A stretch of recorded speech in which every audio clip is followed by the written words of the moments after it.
A quick like and subscribe really helps our channel grow and allows us to bring you even more amazing content. Thank you for your support. It started on an ordinary Tuesday evening, the kind that melts into your memory like butter on warm bread. My friend Lily had come over for dinner. She was what people called a people person, always bubbling with enthusiasm, her wide smile lighting up any room. I'd known her for years, but I was beginning to worry that her inquisitiveness was turning into a kind of obsession, especially concerning my girlfriend, Maya. Upon our first introduction a few months ago, Maya had been shy, and who could blame her? She was stepping into a circle of friends who had known each other for ages, and I felt a twinge of protectiveness towards her. While Lily greeted her with a warm embrace and relentless questioning, I brushed it off, thinking perhaps it was just Lily being herself. But over time, I saw how Maya's shy demeanor would slip into discomfort whenever Lily would pry into her personal life, questions about her family, her job, even the small scars on her wrists that she often covered with long sleeves. I could sense Maya's unease but tried to ease it by changing the subject or steering the conversation in a different direction. That night, I made pasta, a simple but delectable dish that usually brought us all together. However, the tension simmering beneath the surface lingered like an uninvited guest. Halfway through dinner, Lily leaned across the table, her voice dropping to a conspiratorial whisper. "So, Maya, why don't you tell me about the therapy you were in? I've been dying to know what that was like." I saw Maya's cheeks flush, her fork pausing mid-air, and I felt the heat rise within me. My heart raced as I struggled to find the right words. It wasn't merely curious questioning, it felt invasive, and in that moment, my protectiveness flared. I turned sharply to Lily, perhaps too sharply. "Can you just drop it, Lily? Not everyone wants their history dissected at the dinner table." The silence was thick, as if the air had been sucked out of the room, Maya's eyes wide with surprise and a flicker of relief, but I could also see her disappointment. I felt bad almost instantly for raising my voice, but I was too wrapped up in my determination to shield Maya from Lily's relentless probing. It felt like a necessary, albeit awkward, confrontation that I hoped would put an end to Lily's intrusive nature. After dinner, things were tense. Lily muttered a half-hearted apology, but I could see she didn't grasp the gravity of her actions. Maya's eyes, usually a vibrant mix of green and brown, appeared dulled by discomfort. She was sweet and didn't want to create waves, but I knew she felt uneasy around Lily, and I couldn't shake the guilt spiraling within me for yelling at someone who had meant no harm. That night, I lay awake, replaying the moment in my mind. I wondered if I had overreacted, if maybe I could have found a gentler way to enforce boundaries with Lily. I cared about her, too. She had always been helpful and supportive in past relationships, but this time it felt different. As weeks passed, I tried talking to Lily, attempting to mend whatever rift my outburst had created. But she remained distant, and every attempt I made seemed to elicit more frustration from her, which pushed me further into my shell. On the other hand, Maya and I grew closer as she began to confide in me more. Our conversations turned from light-hearted banter to deeper discussions about her past, her struggles, and her triumphs. I saw the person she truly was, a fighter under the surface, and that made me question whether enforcing boundaries with Lily had been worth it. Until one evening, after another dinner filled with awkward silences and strained jokes, Maya gently placed her hand on mine. She looked into my eyes and said, "I don't need you to protect me from her, I can handle it. But don't you dare push me away for her." It was a wake-up call, and I realized in that moment that I was being unfair to her for not trusting her capacity to handle the situation and unfair to Lily for not giving her the chance to admit her mistakes. That night, I decided to fix things, not just for me, but for Maya too. So, I called Lily, filled with newfound conviction, and invited her to join us for brunch that coming Sunday. When the day arrived, I took a deep breath and confronted her in front of Maya, articulating how I felt about her questions and how they affected Maya, not accusing, but inviting her to understand. Shockingly, she listened, really listened. I saw that familiar glimmer of understanding in her eyes, and that day, the air became lighter as we all discussed boundaries and respect in relationships. It felt liberating, like we were redefining our friendship for the better. Later that evening, as we departed, Lily hugged me and promised to be more mindful. Maya smiled warmly, and for the first time in months, I felt that comforting optimism about our relationships, a refreshing reminder of the complexities of friendships and love. A few weeks later, I received a message from Lily, asking about Maya's writing ambitions and how she could support her. I chuckled. It seemed Lily had genuinely dug deep in her heart to unpack her inquisitive nature. Life felt balanced again, reminding me of the delicate dance we all engage in when connecting with others, a dance, often complicated, yet ultimately worthwhile when met with honesty and understanding. I thought about the message while sitting at my desk, the late afternoon sun filtering through the blinds, casting long, warm shadows across the wooden surface. The way Lily had reached out felt like a gentle olive branch after a storm, something I had not anticipated but desperately needed. Her newfound interest in Maya's ambitions struck me as sincere, perhaps even a realization of her previous intrusiveness. I also couldn't shake off the feeling that my explosion of frustration had not just changed the dynamic of our relationships but had forced everyone, including myself, to take a step back and reassess boundaries. My feelings for Maya lingered in the back of my mind. They sparkled with a mix of pride and affection as I recalled how passionately she spoke about weaving her fears and dreams into narrative threads. I contemplated how hard she worked, often into the early hours of the morning, hunched over her laptop, chasing her elusive dreams.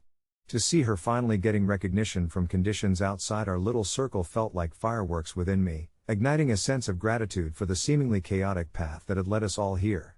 When I presented Lily's message to Maya during our weekend coffee ritual, a comforting routine where laughter punctuated our still morning moments, she perked up, her eyes dancing with enthusiasm. "I think it's sweet," she exclaimed, the genuine warmth encapsulating her more than the caffeine ever could. As we discussed the best responses to send, I dug deeper into my thoughts. Maya, maybe this could encourage her to be more supportive rather than just nosy? My intent was to prod her to see it as a chance for healing, for growth, and a possible bridge forward.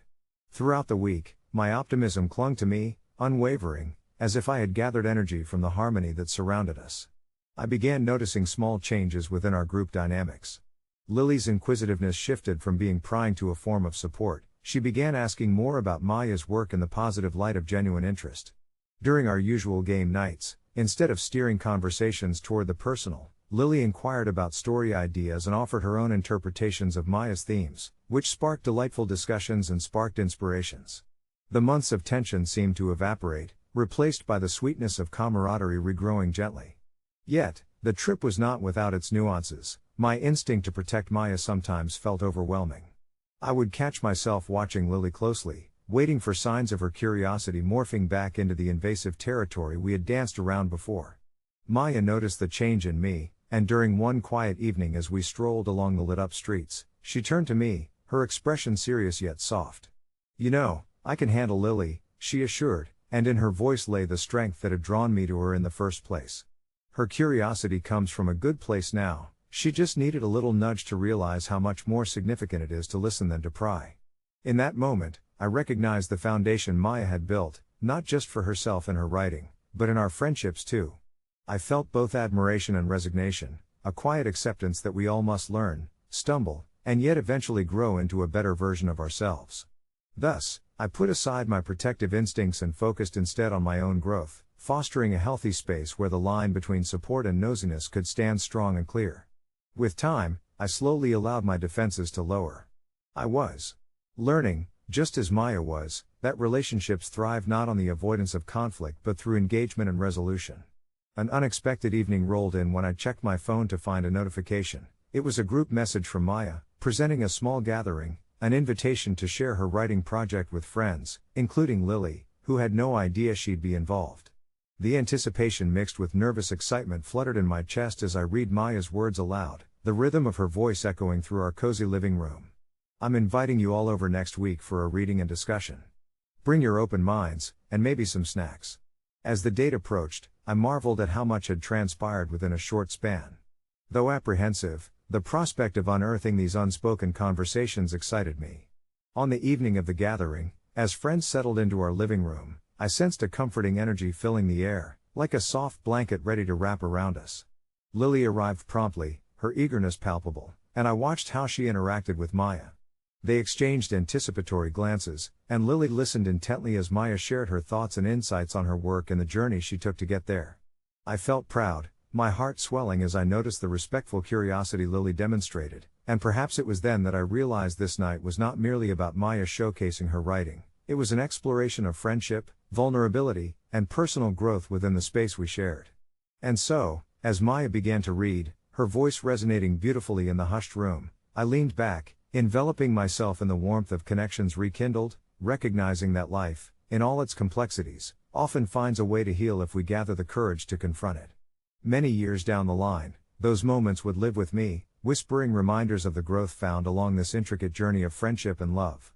And in that beautiful small room filled with words, laughter, and understanding, we found our dance, soft, gentle, yet vibrant against the backdrop of all we had endured. As the years unfurled, life continued weaving its intricate tapestry, capturing threads of joy, sorrow, and unexpected revelations. Those evenings with Maya and Lily remained etched in my memory, like a favorite song whose melody, once heard, resonates forever. The three of us settled into a new rhythm. It felt as if we had taken each other's hands, stepping in sync to a beat of shared ambitions and mutual respect. Maya blossomed in her writing. She began getting published in local magazines and sharing her work at open mic nights. I watched her shine brighter with every word she shared, the girl who had once been hesitant now standing tall at the podium, radiating confidence, her stories captivating everyone around. Lily, too, found her own sense of purpose. Inspired by Maya's artistic journey, she explored her passion for photography. She would often invite us to join her on weekend shoots, the three of us wandering through streets, capturing candid moments of life. As we traipsed through parks, urban corners, and hidden alleyways, I became fascinated by how Lily would frame her shots, the way the light could transform an ordinary scene into something extraordinary. In those moments, it felt like we were painting a larger picture together, more than just a collection of memories, but a testament to how our keen interests intertwined beautifully. Still, lurking beneath the surface, I could feel the remnants of those early conflicts, whispers of residue from our past misunderstandings. Occasionally, even in our newfound harmony, my mind would drift back to that day when I had exploded at Lily for her intrusive curiosity, wondering if the shadows of it would ever truly fade. There would be moments when she would joke about her nosiness, laughter filling the air, yet I couldn't shake the feeling of needing to protect Maya, that instinct to shield her from anything that might taint her blossoming confidence. It was a delicate balance, the weight of our past pressing lightly on my shoulders, and yet I found comfort in knowing our bond was stronger than those fissures. One evening, as we gathered at our usual spot, a local cafe adorned with fairy lights and the aroma of fresh pastries wafting in the air, Maya surprised us both. She shared that she'd been accepted into a writing retreat, an opportunity she had been coveting for years. The excitement in her eyes was contagious, a spark igniting between us. "I can't believe it," she exclaimed, her voice ringing with disbelief. "I actually made it." Lily and I erupted in joyous applause, our cheers mingling with the sound of clinking coffee cups and the soft hum of chatter surrounding us. Yet, as I basked in the delight of her moment, I could sense the undertow of fear that often came up during periods of immense personal growth, the fear of change. But what if it's not what I expect? Maya pondered aloud, her brows knitting together in concern.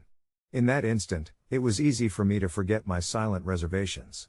I leaned closer. "But what if it is? What if this is the beginning of something incredible?"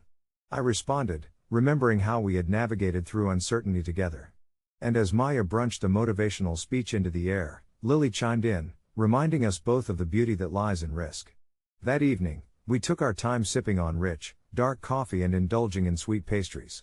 We exchanged dreams, fears, and heartbeats, creating a mosaic of our aspirations.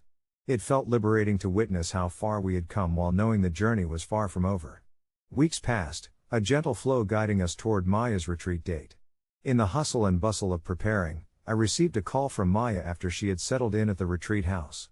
Her voice trembled with a mix of excitement and vulnerability. "I thought I'd be terrified, but everyone here is so supportive. I feel my heart opening up in ways I never knew were possible." I could hear the warmth in her tone, a reflection of how far she had come. As I listened, I realized that she was carving out not just her identity as a writer but also reshaping how we all understood our connections to one another. When Maya returned, there was a lightness about her, a deeper understanding that seemed to transcend words. One evening, as we gathered on my porch, she shared stories of vulnerability shared among writers, of finding not just advocacy but community. That night, as the stars blossomed overhead, those shadows of past misunderstandings and echoes of our complex beginnings simply vanished amidst the laughter and the warmth of friendship. Reflecting on our journey, I understood our dance.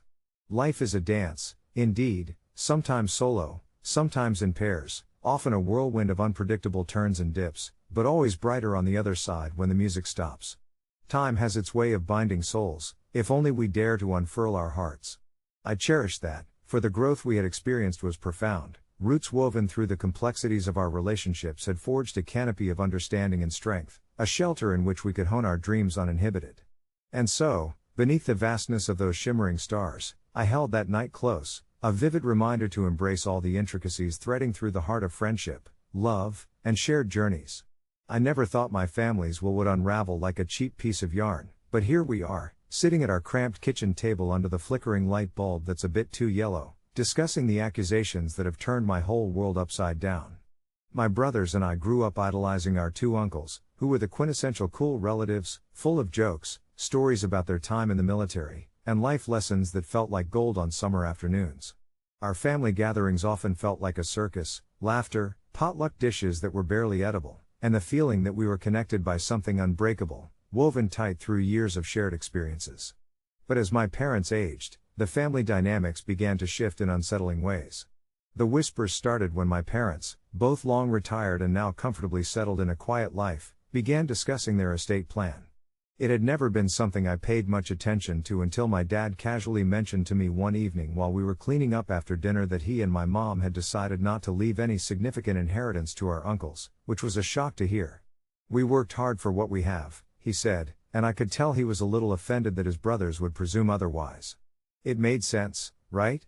After all, our family's financial struggles back in the day were no secret, and to think they might expect something now felt like a betrayal. But who was I to carry this burden? Then came the day it all changed. The kitchen remained silent, the kind of silent that presses heavily against your chest, until my older brother, Jason, unexpectedly burst in with the kind of energy reserved for someone who has just discovered the cure for a long-standing disease. He proclaimed he had heard from one of his friends about my Uncle Mark planning a family reunion and was hellbent on incorporating discussions about inheritance into the festivities. It felt crass to me, the idea of talking about money amongst all the laughter and nostalgic reminiscing, but it was as if I were in a play where I could either choose to speak my lines or just freeze on stage, utterly paralyzed by the impending drama. In my heart, I knew I should tell them, but the thought of being the one to drop that bomb was unbearable. Days passed, each one heavier than the last, while I kept my secret, debating whether to alert my uncles or to let them assume that something profound would come their way. The thought of my father's words rang in my mind, "Don't let them think they can take what's ours," and part of me held onto that sentiment with a grip stronger than iron. I started to feel guilty, especially when I noticed how quiet the uncles were whenever they visited. The usual banter gave way to awkward pauses as they sidled up to the kitchen counter, waiting for a slice of my mom's famous apple pie and, perhaps, a hint of what was to come. One afternoon, I couldn't take it any longer. I texted my uncles to meet with me for coffee, hoping against hope that I could muster the courage to be straightforward, to be the one to break the news gently, perhaps even offering them some semblance of understanding. They showed up on a Tuesday morning, both eager and slightly skeptical. The cafe was quaint, light flooded through the large windows, and as soon as we sat down, I found myself staring at the cup of steaming coffee in front of me, their expectant eyes glancing between me and the pastry display.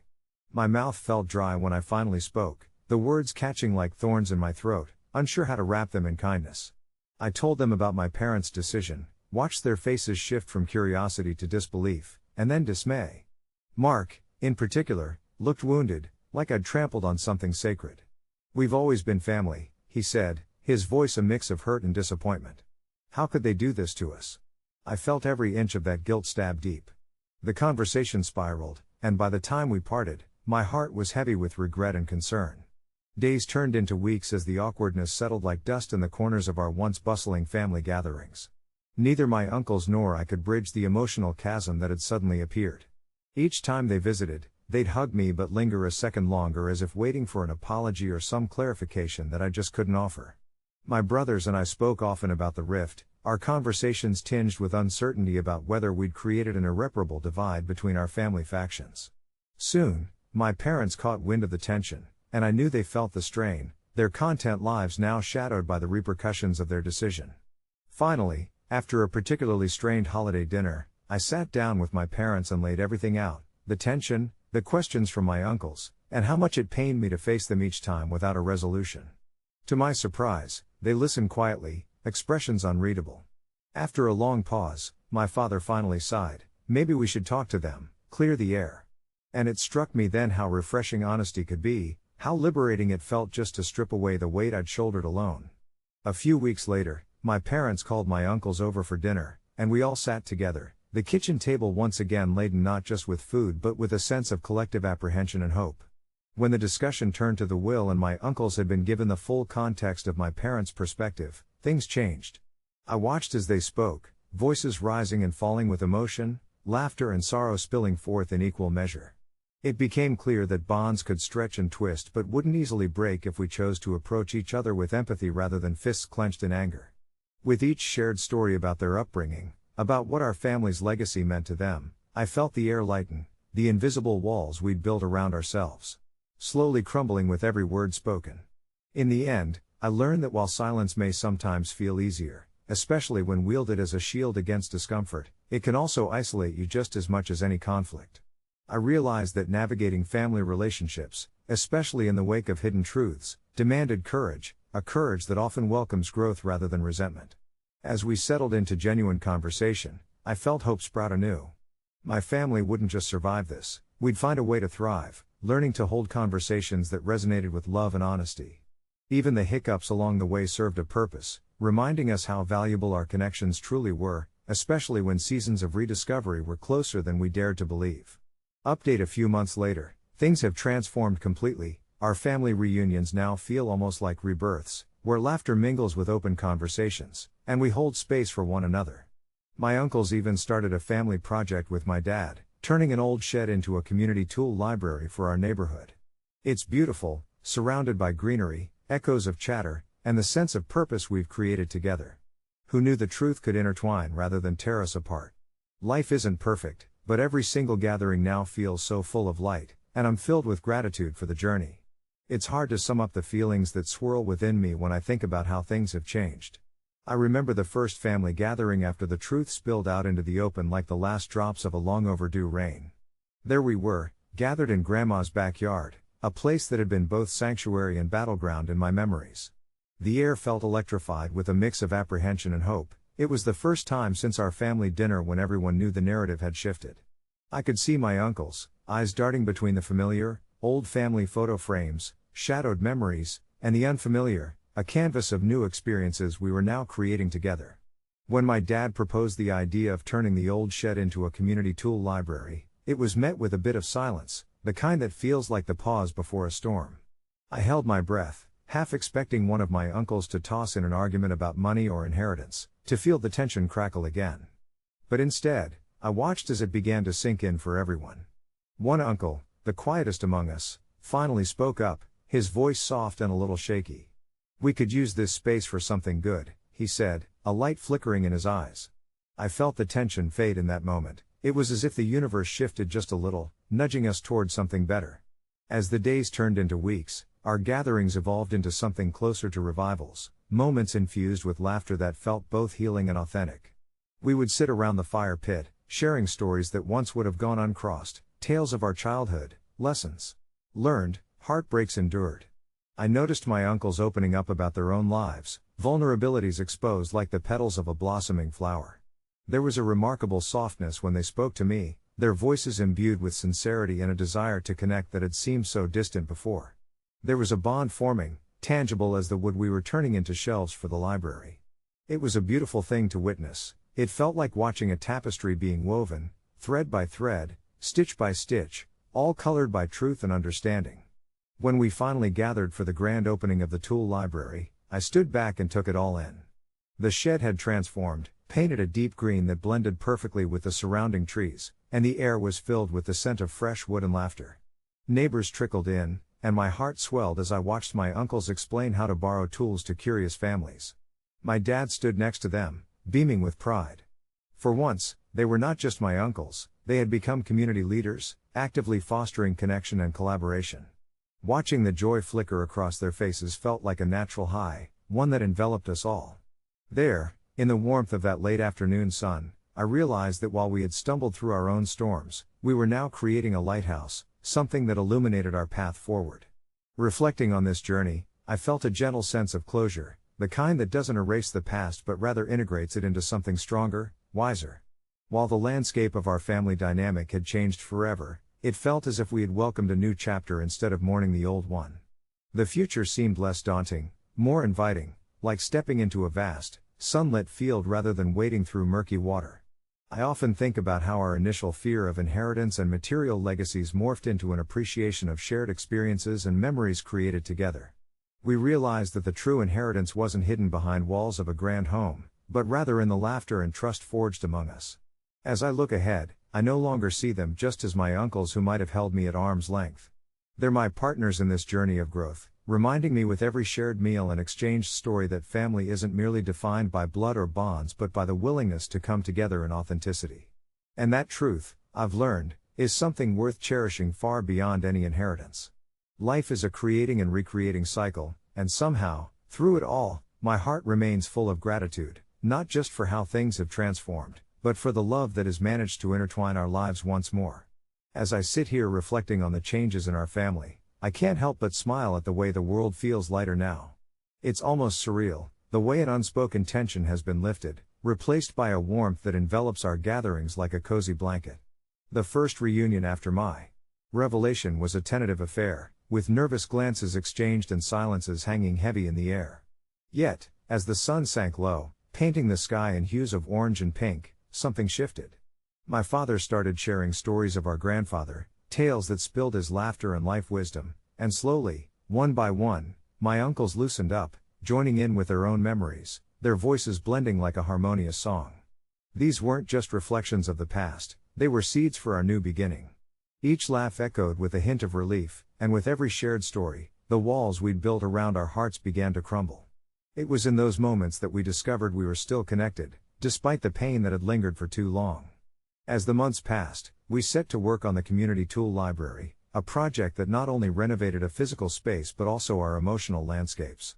I forged new bonds with my uncles, who revealed surprising depths to their personalities. One uncle had a knack for woodworking, while another had a passion for gardening.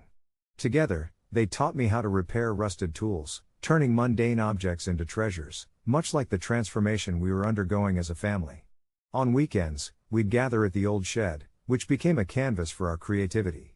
Laughter filled the air as we sanded down surfaces, painted walls, and planted flowers around the entrance, breathing life into the once neglected structure. In those sunlit hours, I found healing amidst the sawdust and smiles. But the biggest surprise came when my uncles confessed their regrets about the distance that had grown between us all those years. They shared their fears of being perceived as distant or unsupportive, their intentions muddled by misunderstandings and silence. It was a sobering moment, simply listening to them. The air felt charged with vulnerability, like a precious gift exchanged between us. I shared my own struggles, my feelings of intimidation that had kept me at a distance, and slowly we realized how intertwined our experiences were. Each of us had been holding back, afraid that showing our true selves would push us further apart. It was difficult, peeling back those layers, but there was a profound sense of liberation in our honesty. The culmination of this journey came during our fall gathering, a time when the air would grow crisper and the leaves would transform into brilliant shades of red and gold. We decided to have a potluck, each family member contributing a dish that represented their favorite family recipe. As we gathered around the long table laden with food, I felt a rush of warmth wash over me, the beauty of simple moments shared with cherished people. We passed plates laden with food, each offering accompanied by stories that brought those dishes to life. My aunt's rich lasagna made with love, my uncle's spicy chili shared on cold winter nights, and my father's homemade apple pie that reminded us all of our summer harvests. With every bite, I realized nourishment wasn't just physical, it was emotional, forged in the trials we had weathered together. The laughter returned, but this time it was accompanied by a shared understanding of our vulnerabilities. The battles fought in silence had made the joy that much sweeter.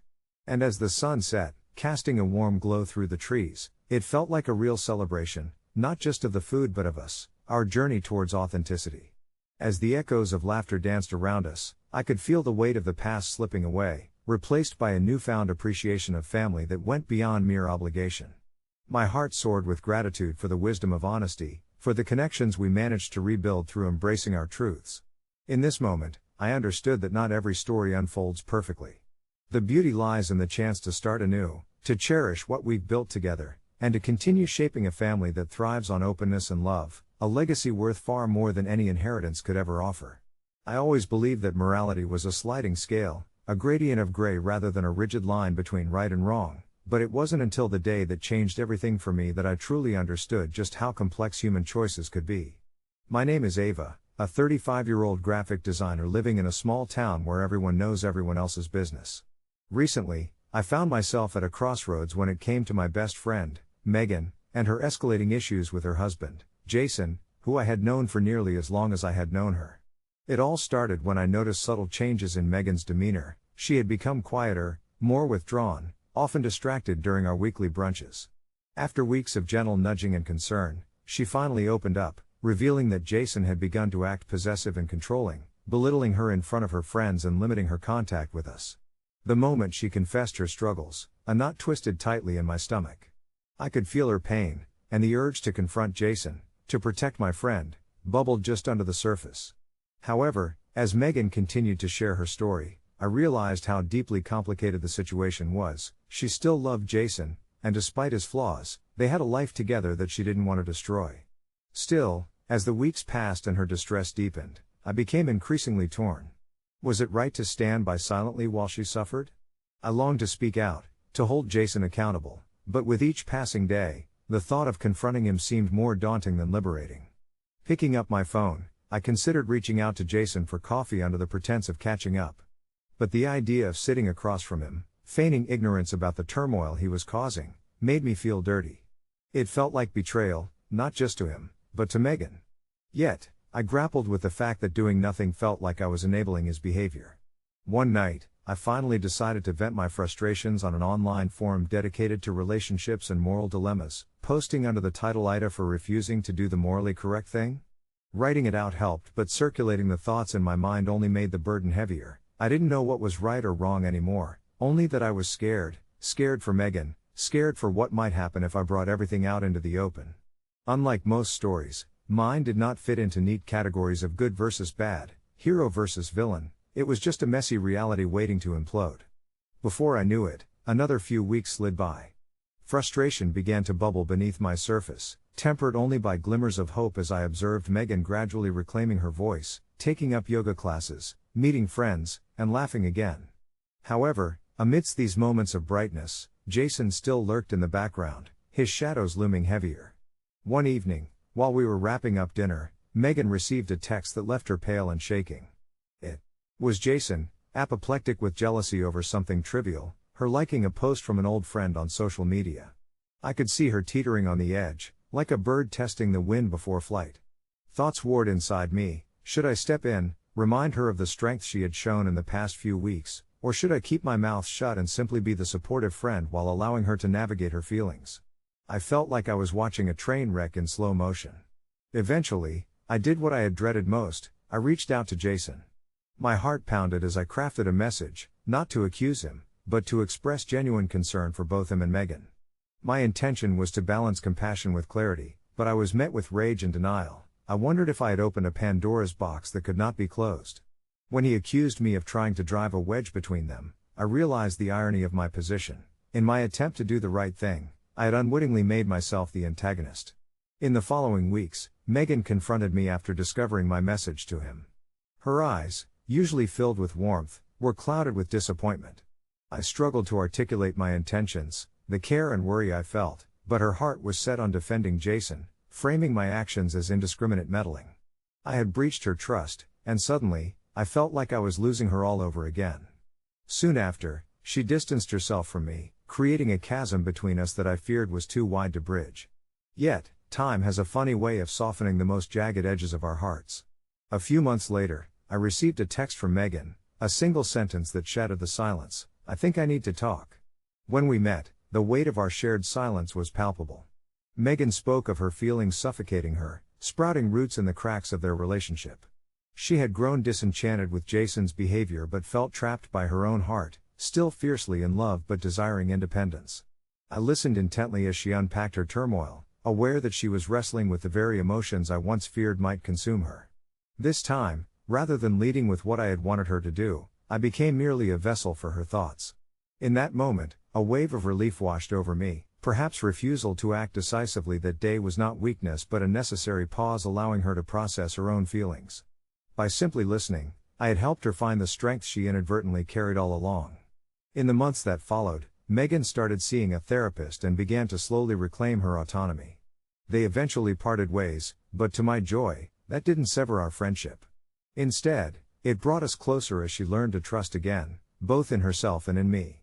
Now, whenever I revisit that challenging time, I reflect on how morality sometimes presents itself as a confusing puzzle, one where context molds our decisions, and perhaps my hesitation was the quiet space she needed to arrive at her own truth.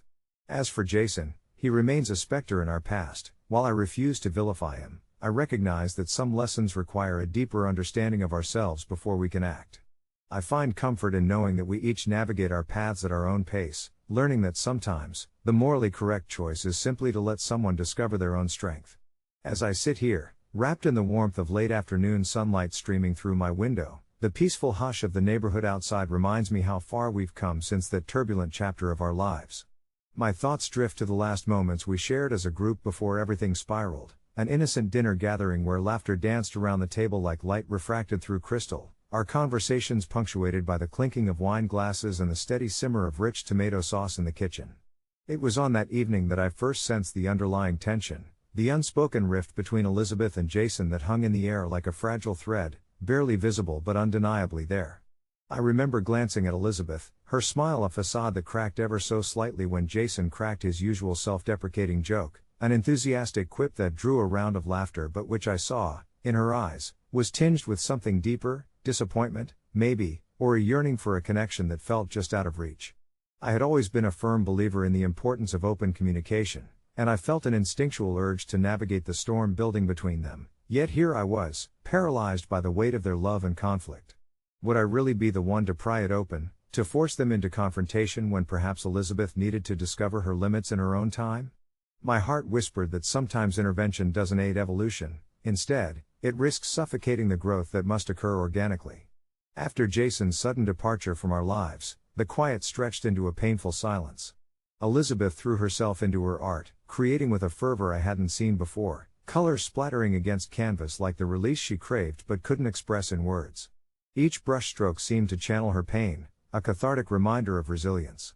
I found solace in the idea that in allowing her to navigate her relationship with him, unlike the casual judgments thrown down from others in our circle, I had played an understated role in her journey of self-discovery. It was an odd comfort, knowing I had stood back, letting the fragile threads of her choices bind her together, even if the process left a knot in my own stomach. Some nights, we would sit on my cramped balcony, my old wind chimes tinkling softly in the breeze as the stars blinked like whispers overhead, and I would ask her, "Are you feeling okay?" Each word laced with genuine curiosity, waiting for her revealing truths. "Not yet," she'd reply softly, her gaze drawn to the cosmos, "but I'm figuring it out." There was something about those words, the way they hung in the air, heavy with unexpressed emotions, that settled an uneasy peace within me. I began to understand that the morally correct thing might not fray the edges of our friendships or force open wounds that needed time to heal. Instead, perhaps it simply meant stepping aside, guiding someone gently towards the door, and trusting they'd find their own way back to the light. Months passed, and I reveled in the small milestones, her laughter ringing out clearer, her sunsets painted with hope rather than sorrow. Each moment unfurled like petals in spring, moving us away from Jason's shadow and closer to a rediscovered autonomy. I would hear stories from mutual friends about where his life had wandered, the detours and dead ends that always intermingled with success. He became some mythic figure in the background of our lives. But it was strange how I could feel sympathy for him, too, an understanding that his decisions led him down a different, perhaps narrower path, even if they had hurt Elizabeth deeply. One evening, as we sat together on my balcony again, the sounds of distant laughter and music wafting through the complex, I found myself revealing my own struggles, my moments of indecision, the fears I had held tight like a lucky charm. Elizabeth listened, eyes bright and absorbing every word, and I could see the transformation within her had given her strength to bear my vulnerabilities without judgment. It felt freeing, this exchange of burdens. After all those months of navigating her own tumult, she offered in return a tender reassurance, "You're not wrong for wanting to be the good guy, you know. Just remember, sometimes being the good guy means knowing how to step back, too." In that quiet moment, surrounded by a galaxy spilling its secrets, I could finally let myself smile. I understood then that we are taught about right and wrong, but the grayness in between is where true morality thrives, in friendship, in support, and in allowing our loved ones to find their own light. As I write this reflection of our past, I can't help but think about the cascading ripples we leave in our wake, and how, even amid the tumult, Learning to foster resilience can guide us through the murk toward clarity. I'm grateful for Elizabeth and the strength we both found in our friendship, a space that flourished as we chose patience over pressure and acceptance over judgment. Perhaps the heart of this journey is just that, trusting the quiet strength we each possess, the intricacies of human connection woven into our very souls, reminding us how important it is to navigate our own truths. As I contemplate our journey, I feel the warmth of the afternoon sun filtering through the window, casting gentle patterns across the wooden floor. It's a peaceful scene, yet it's tinged with the weight of what we've both endured. Elizabeth and I have always been the kinds of friends who could spend hours tethered to each other's thoughts, sharing our stories over cups of herbal tea in that little cafe downtown, a sanctuary filled with the soft hum of conversations and the aroma of freshly baked pastries. It was there, between discussions of our dreams and fears, that we confronted the shadow of Jason, an enigmatic figure who once filled our lives with chaos. I remember that day vividly, the one when Elizabeth finally shared the truth she had carefully hidden, her voice barely above a whisper as she recounted moments of vulnerability, moments where Jason had chipped away at her self-worth with a snake's charm, always promising love yet delivering heartbreak. Listening to her pains felt like holding the last petal of a wilting flower, fragile and poignant.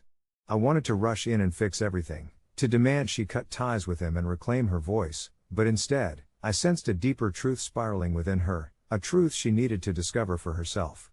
I reassured her, my tone steady and calm, reminding her that real strength comes not from action alone, but from understanding one's own choices and standing firm in their wake. As the days turned into weeks, our dialogues evolved. Elizabeth began to unravel inside herself, peeling back layers that I didn't even realize weighed so heavily on her heart.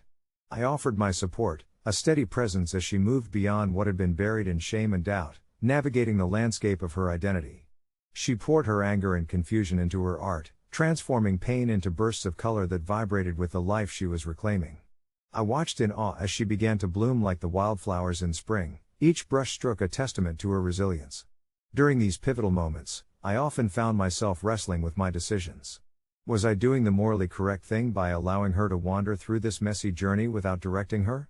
I questioned whether by standing back, I was somehow failing her, but deep down, I recognized that my role was not to be her knight rescuing her from the dragon, but rather the quiet guide who opened the door to her own fortress. This reflection echoed back to the reality that sometimes love means granting the agency to those we care for, allowing them the space to face truths that would ultimately lead to their liberation. In observing Elizabeth transform, I realized her process mirrored my own in profound ways. There were moments in my past, especially in my own relationships, where I sought to remain complicit rather than confrontation, choosing the path of least resistance over the arduous climb toward honesty. Eventually, she came to a decision late one evening. I could see it in the light flickering behind her eyes as we met at our usual spot. She was filled with a kind of quiet determination, reflecting the hues of a sunset surrendering to twilight. I told him it was over, she said, her voice steady as if she were confirming an appointment rather than ending a significant chapter of her life. In that moment, I felt a swell of pride for her, a deep recognition of the strength that had always resided within her. There was fear and sadness, yes, but there was also freedom, a shedding of burdens that she never deserved to carry. We sat there for a while, letting the silence envelop us like an embrace, both savoring her brave leap into the unknown. As I look back now, it's almost surreal how life unraveled. Months pass in a wash of colors, yet the vibrant patterns of our friendship remained anchored amidst the chaos. Elizabeth blossomed in ways I had never anticipated. She began giving talks at local art galleries, exploring themes of resilience and self-discovery, while I took to writing, chronicling our journey and its lessons. The landscape of our lives was no longer cluttered with remnants of the past but infused with hope and new beginnings. We learned that the morally correct path isn't always straightforward. It can lead you through uncharted territories, revealing nuances of strength hidden in vulnerability. Reflecting on our experience, I understand now that surrendering to the complexities of human emotion is a necessity. Rather than simply navigating the seas of righteousness, we embrace the ebb and flow of life and relationships, allowing ourselves to anchor in our truths. As I pour my thoughts onto paper, I find solace in this realization. There's a quiet beauty in patience, a strength in allowing others to find their own way, and perhaps the moral compass we seek often points inward, guiding us through the tides of our own existence. And though the future will always remain uncertain, I find strength in knowing that both Elizabeth and I have learned not just to face the storms but to dance in the rain, celebrating every moment of clarity that follows. As I close this chapter, I feel a gentle warmth within, a reminder that life is but a series of interconnected stories waiting to be shared and understood. In this shared understanding, I find comfort, and perhaps, in our own little way, we are each entitled to navigate the moral dilemmas of our lives, trusting in our ability to find meaning and growth. It was one of those sun-drenched Saturdays in May when everything seemed perfect for a celebration, the kind of day that whispered of new beginnings and the sweetness of life. My wife, Jenna, had spent weeks prepping for her baby shower, her excitement glowing in every corner of our home, from the pastel streamers that adorned the walls to the meticulously arranged table of treats that promised to entice the taste buds of our closest friends and family. I admired her enthusiasm as I bustled around, trying my best to help, albeit clumsily, while my mind was slightly occupied with worries of making everything go smoothly. However, beneath the surface of our seemingly perfect day lay the ripples of an impending conflict, namely my mother-in-law, Sylvia. She was that type of person who could suck all the joy out of a room with just a few careless comments, and I felt a tightening in my chest every time I thought of her arrival.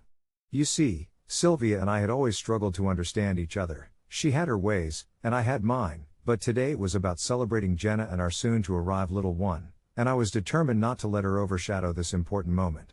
When Sylvia finally walked through the door, the bright sunshine seemed to dim just a little as her presence filled the space with a sense of foreboding.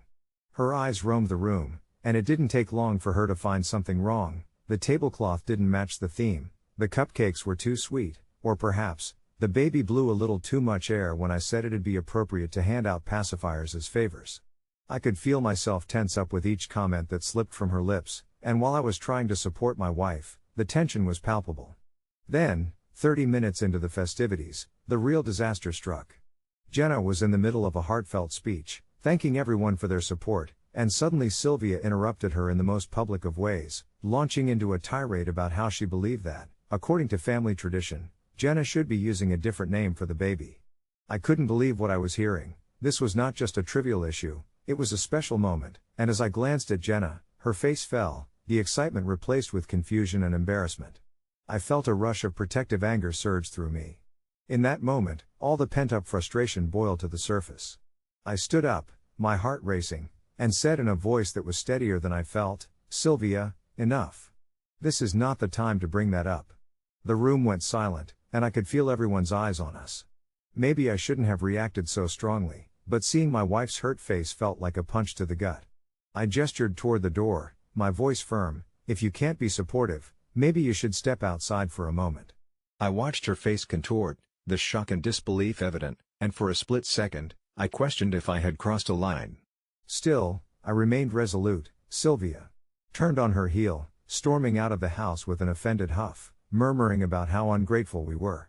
The aftermath was a swirl of emotions. Guests buzzed with a mix of surprise and awkward tension. Jenna looked crushed, and I felt a wave of guilt wash over me as I approached her, pulling her into a comforting embrace, wanting to reassure her that I only wanted to protect her happiness. To my relief, she surprised me by murmuring softly, "Thank you for standing up for me." It let a little light back into my heart, and as the celebrations continued, the atmosphere shifted slightly. Jenna's friends rallied around her, lifting her spirits with laughter and light-hearted games, and for a while, I allowed myself to revel in the moment, pushing aside the consequences of my earlier actions. But deep down, I wrestled with the thought of how I'd now probably solidified a rift between my wife and her mother. It was a bitter pill to swallow, and as an evening breeze drifted through our open windows, I felt torn between feeling protective of my wife and maintaining peace with Sylvia. In the days that followed, I found myself spiraling deeper into my thoughts. Sylvia called, demanding to talk, and I had to prepare myself for the confrontation that would follow. Surprisingly, when we sat down to speak, I was struck by her vulnerability. She opened up about feeling left out and the pressure of tradition weighing heavily on her shoulders.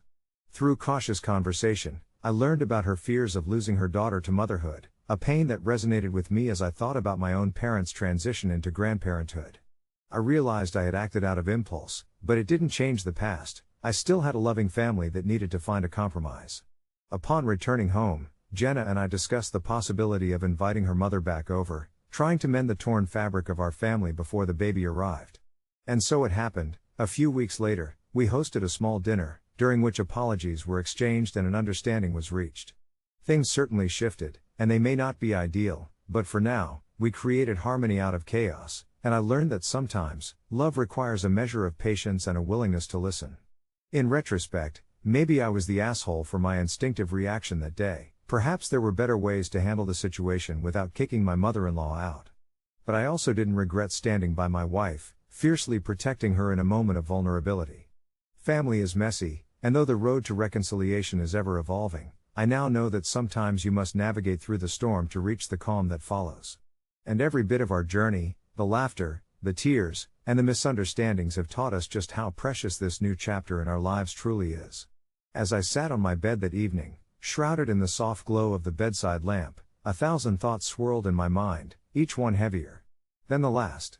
I had replayed that chaotic moment from the baby shower over and over like a broken record, searching for a sign that would confirm whether my instincts had led me right, or if I had truly crossed an unforgivable line. The laughter of our friends and family felt very distant now, fading like echoes in a cavern, replaced swiftly by the memory of my wife's tear-streaked face as she hurried into our bedroom to avoid any further conflict. She was carrying the weight of impending motherhood, stretched tight like a thin thread, and it had taken just a few careless words from her own mother to snap that thread. Seeing her heartache had ignited a fire within me, one that I wasn't sure I could contain. My mother-in-law's unfiltered comments blended with the uneasiness of the day, how she had seemed so determined to insert her perspectives on parenting, as if she was the one digging her heels into the ground while our lives were changing in uncharted ways, a territory that belonged to my wife and me alone. As the evening unfolded, I found solace in preparing a calming chamomile tea. The ritual seemed to slow time, allowing me to breathe in deeply and let the warm scent engulf me. I climbed into bed, the blankets cocooning me in a false sense of security while I waited for my wife to return. Minutes stretched, but just as I began to worry, I heard the softly creaking door hinge, a familiar sound that stirred a mix of anxiety and comfort. My wife, her dark hair tousled and eyes reflecting remnants of sorrow, slipped quietly into the room. She settled beside me, and at that moment, the world outside faded away. We sat in silence, the kind of silence that was both heavy and light, until she finally turned to me, her voice barely a whisper. "Did you really mean what you said?" The question hung in the air, and I felt my heart race, unsure of whether she was referring to my outburst at her mother, or my unending commitment to her. I rested my hand on her knee, wanting her to feel the certainty that buried deep within me, a promise of support and love. "I did," I replied, swallowing hard. "I would do anything to protect you, to give you the space you need to breathe and to enjoy this moment. I just wish it didn't have to turn out like that." Her eyes glistened as she listened, and before I knew it, she was leaning into me, softness enveloping the tension we had been navigating. "I don't think you're the asshole," she finally sighed, and with that, a weight lifted. We spent hours talking, recounting moments of laughter and joy shared with friends that day, allowing ourselves to drown out the negativity that had seeped in. It felt cathartic to process the situation as a team, dissecting my mother-in-law's motives and her unwavering beliefs regarding parenthood. In the days that followed, we tentatively re-established connections with family, recognizing that confrontation wouldn't mend the fragility of the relationships we had nurtured. I called my mother-in-law shortly after our heart-to-heart, a move that surprised even me. Over the phone, feelings bubbled to the surface, empathy and forgiveness teetered on the edge as my throat went dry with uncertainty. I told her my side, we both teetered around our truths, and even though her voice was laced with defensiveness, there were moments of understanding, like threads stitching together the rips in our bond.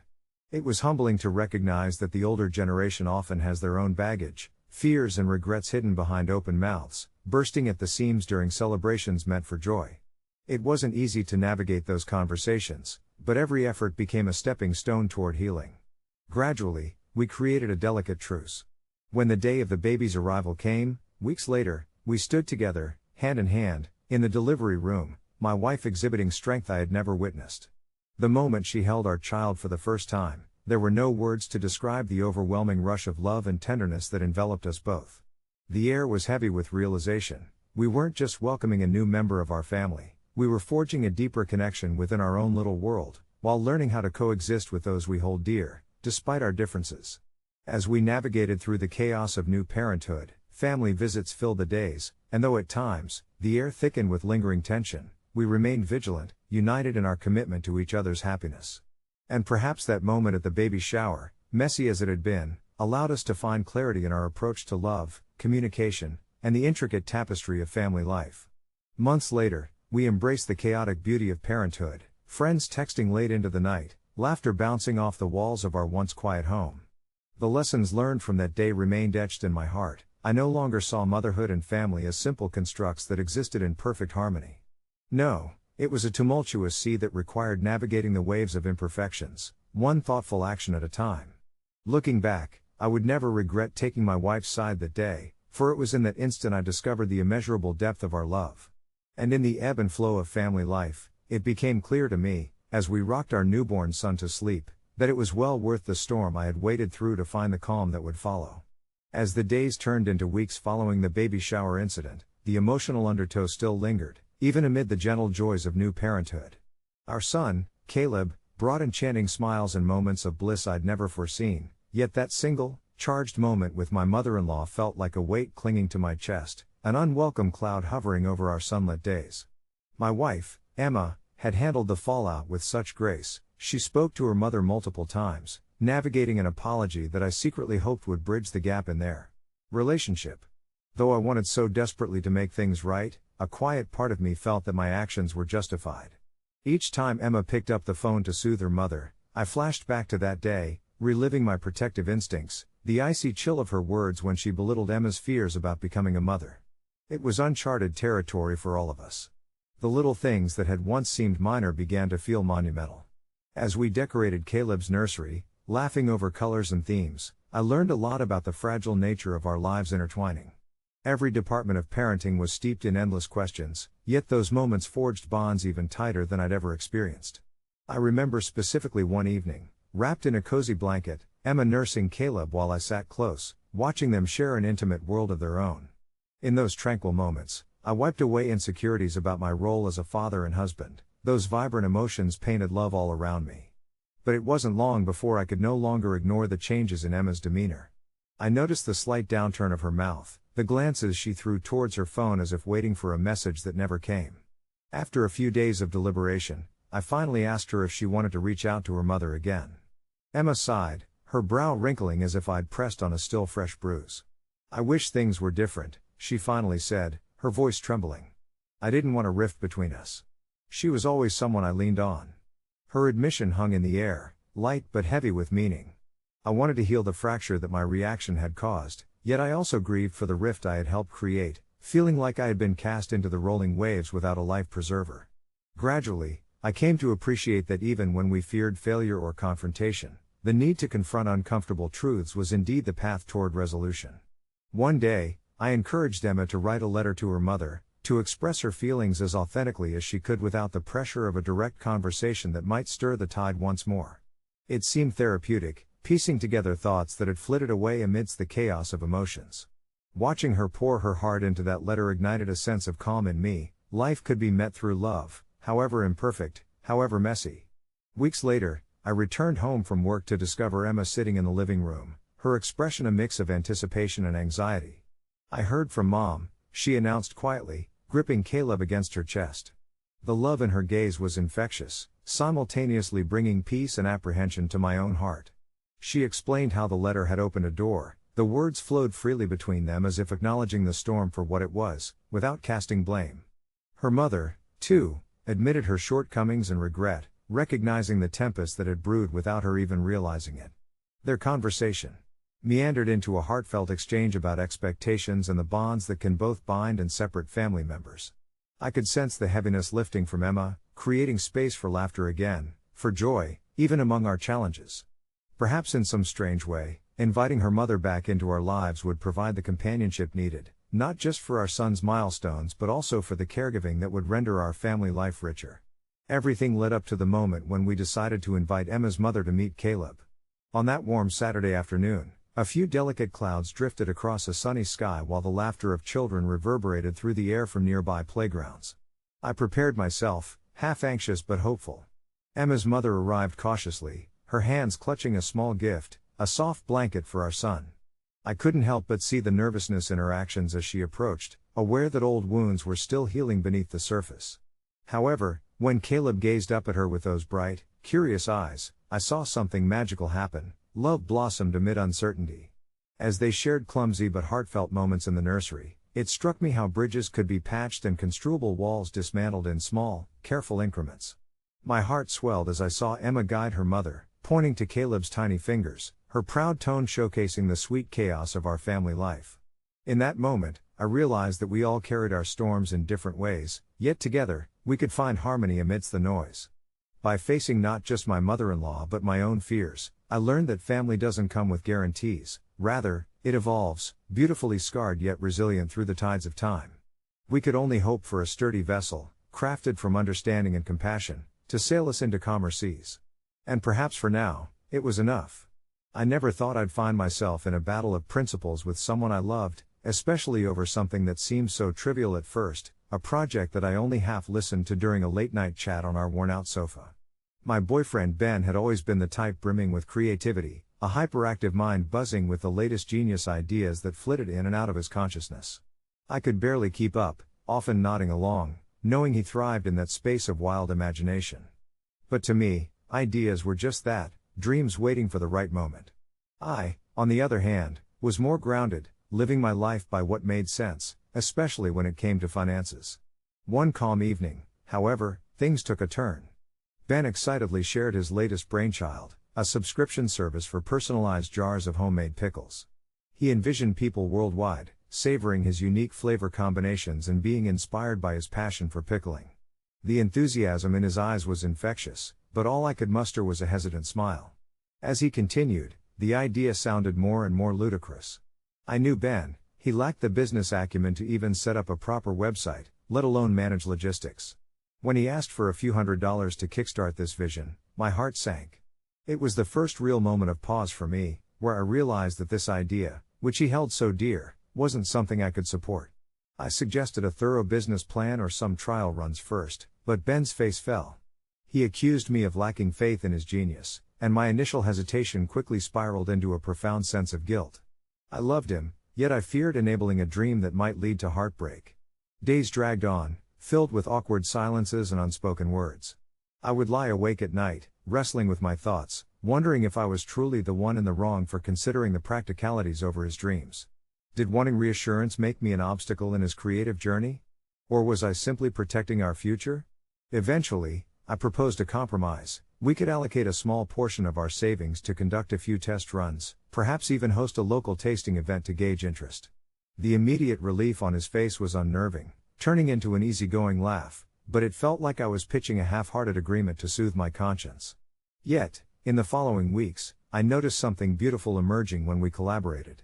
Ben, reinvigorated by purpose, immersed himself in researching recipes, and I even joined him in trying different methods, navigating the kitchen like a team.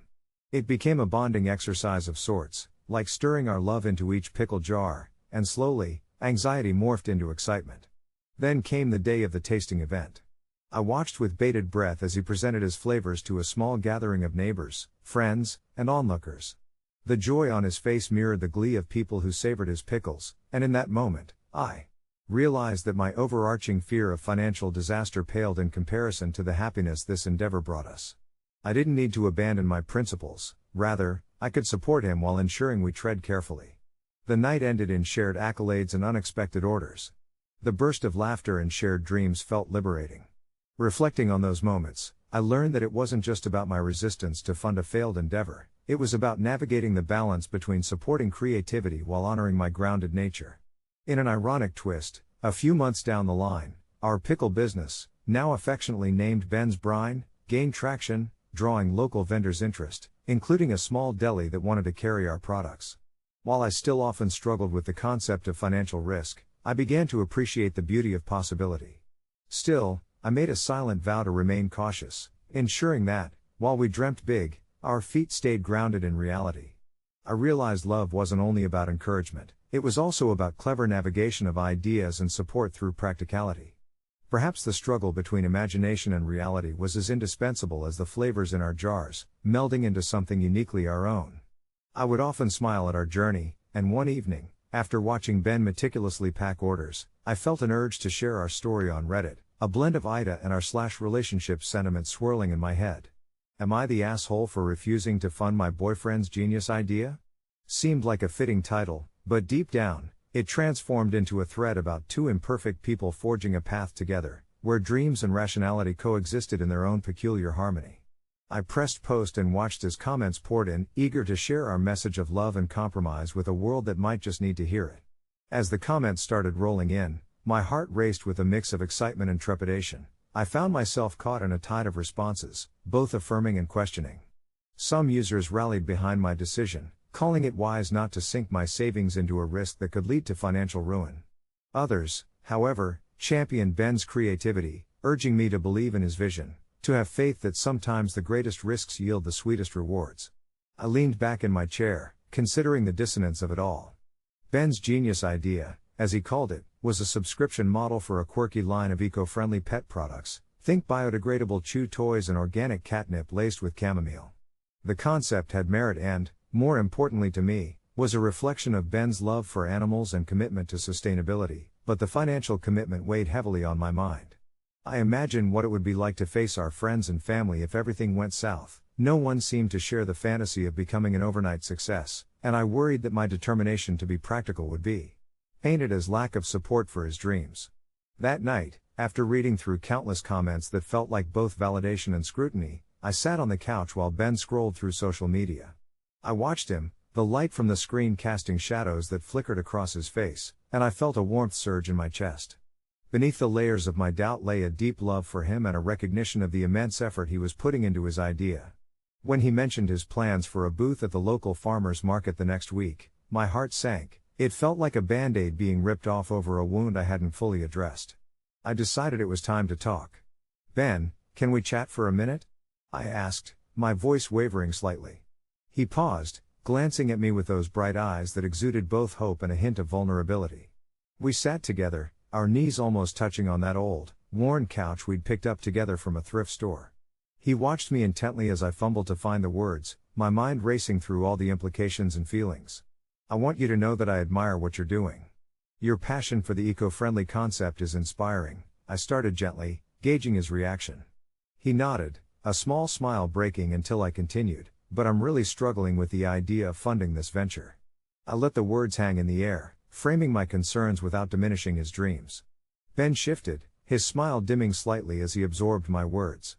I get that. I really do, he said, his tone steady but tinged with disappointment. But, you have to see it from my perspective too. This could be something great. I just need a little support to make it happen. As I watched him grapple with my reluctance, it struck me how deeply we were caught in this tangled web of aspirations and realities, and maybe, just maybe, if we navigated it together, we would find common ground. I took a deep breath, drawn back to the Reddit thread I had just posted. It dawned on me that my initial impulse to share our story didn't just stem from wanting to seek external validation. I wanted accountability, an open dialogue about pushing boundaries without losing oneself in the process. Okay, how about this? I proposed, choosing my words carefully. Instead of jumping into a financial commitment, what if we brainstorm some smaller steps? We could put together a prototype, seek local feedback, maybe even test the waters at the booth without significant investment. His eyes widened slightly, hope flickering back to life as he saw the possibility within my suggestion. Are you serious? He asked incredulously, a slight tremor in his voice. You'd help me build it? My heart warmed as I nodded, feeling the electric charge of connection radiate between us. Let's work on it together. You could need my help with the marketing side of things, and I believe we can find a middle ground. Relief washed over his features. There was still fear of the unknown lurking in the background, but I could see that he wasn't looking for unwavering support or financially empty promises. He just longed for partnership in a dream that felt elusive. As discussions progressed over the next few weeks, the feedback loop we created became a crucible for creativity, a rich, textured place where my pragmatism met his enthusiasm. This venture became a shared dream, steered away from the precipice of reckless abandon by our collective input. Meanwhile, my Reddit post continued to garner attention, with many users following along as I updated them about our small victories. We received encouragement and advice from strangers who rooted for us in our public yet intimate journey. One particularly heartwarming comment caught my eye: it's not about who's right or wrong. It's about two people growing together. It resonated with me deeply, and I found truth in those words. This was less an Ida situation and more a testament to how love balances dreams and reality in the most unexpected ways. As Farmers Market Day approached, we stood in the garage, putting together the last touches on our display. Ben's excitement was palpable as he unveiled the prototype, a brightly painted wooden barrel filled with the biodegradable toys he had crafted. There was a moment when he turned to look at me, his eyes gleaming with a mix of fear and exhilaration. I felt my heart swell as we posed for photos in front of our booth, laughter bubbling between us. It was in those moments I realized I wasn't just sharing a workspace, I was sharing his vision, and in doing so, I had learned how to celebrate the beauty of compromise. And when the market opened, feet shuffling and voices blending into an earthy symphony, we were overwhelmed with warmth from our community, a vibrant tapestry resulting in conversations that bridged strangers and friendships alike. The day was a success that unfolded before us, not just in sales but in connection and shared smiles. As we packed up, I wouldn't say we were out of the woods yet, but I finally felt aligned with Ben in our pursuit. The Reddit post still echoed in my mind, but now I didn't view it through the lens of whether I was the asshole. Instead, I realized that we were just storytellers, weaving our tale of love through uncertainty, faith, and ultimately, shared dreams. A few weeks later, I provided an update on the original post. After some soul-searching conversations, Ben and I found a way to support each other's dreams while still being practical about our finances. We're currently thriving at the farmers market, learning and evolving together. Thanks for all the thoughtful insights, everyone's input truly helped save our relationship. I felt the weight lift as I shared our growth, my heart full with the understanding that love, in all its messy beauty, often thrives in those gray areas. And in that swirling mix of vulnerability and perseverance, we realized we were navigating our path, together. But just as I settled into this rhythm, the future we had started building together began to feel less certain. The farmers market had become our weekend ritual, a place where we showcased not only our homemade products but also our shared dreams. Each Saturday felt like a small victory. We laughed at customers' reactions, shared bites of homemade snacks with each other, and celebrated our modest earnings with a quick trip to the local cafe. However, as the weeks passed, I noticed that Ben seemed increasingly distracted. I could see the glimmer of ideas flitting behind his eyes, but instead of sharing them with me as he used to, he wrapped his thoughts in layers of secrecy.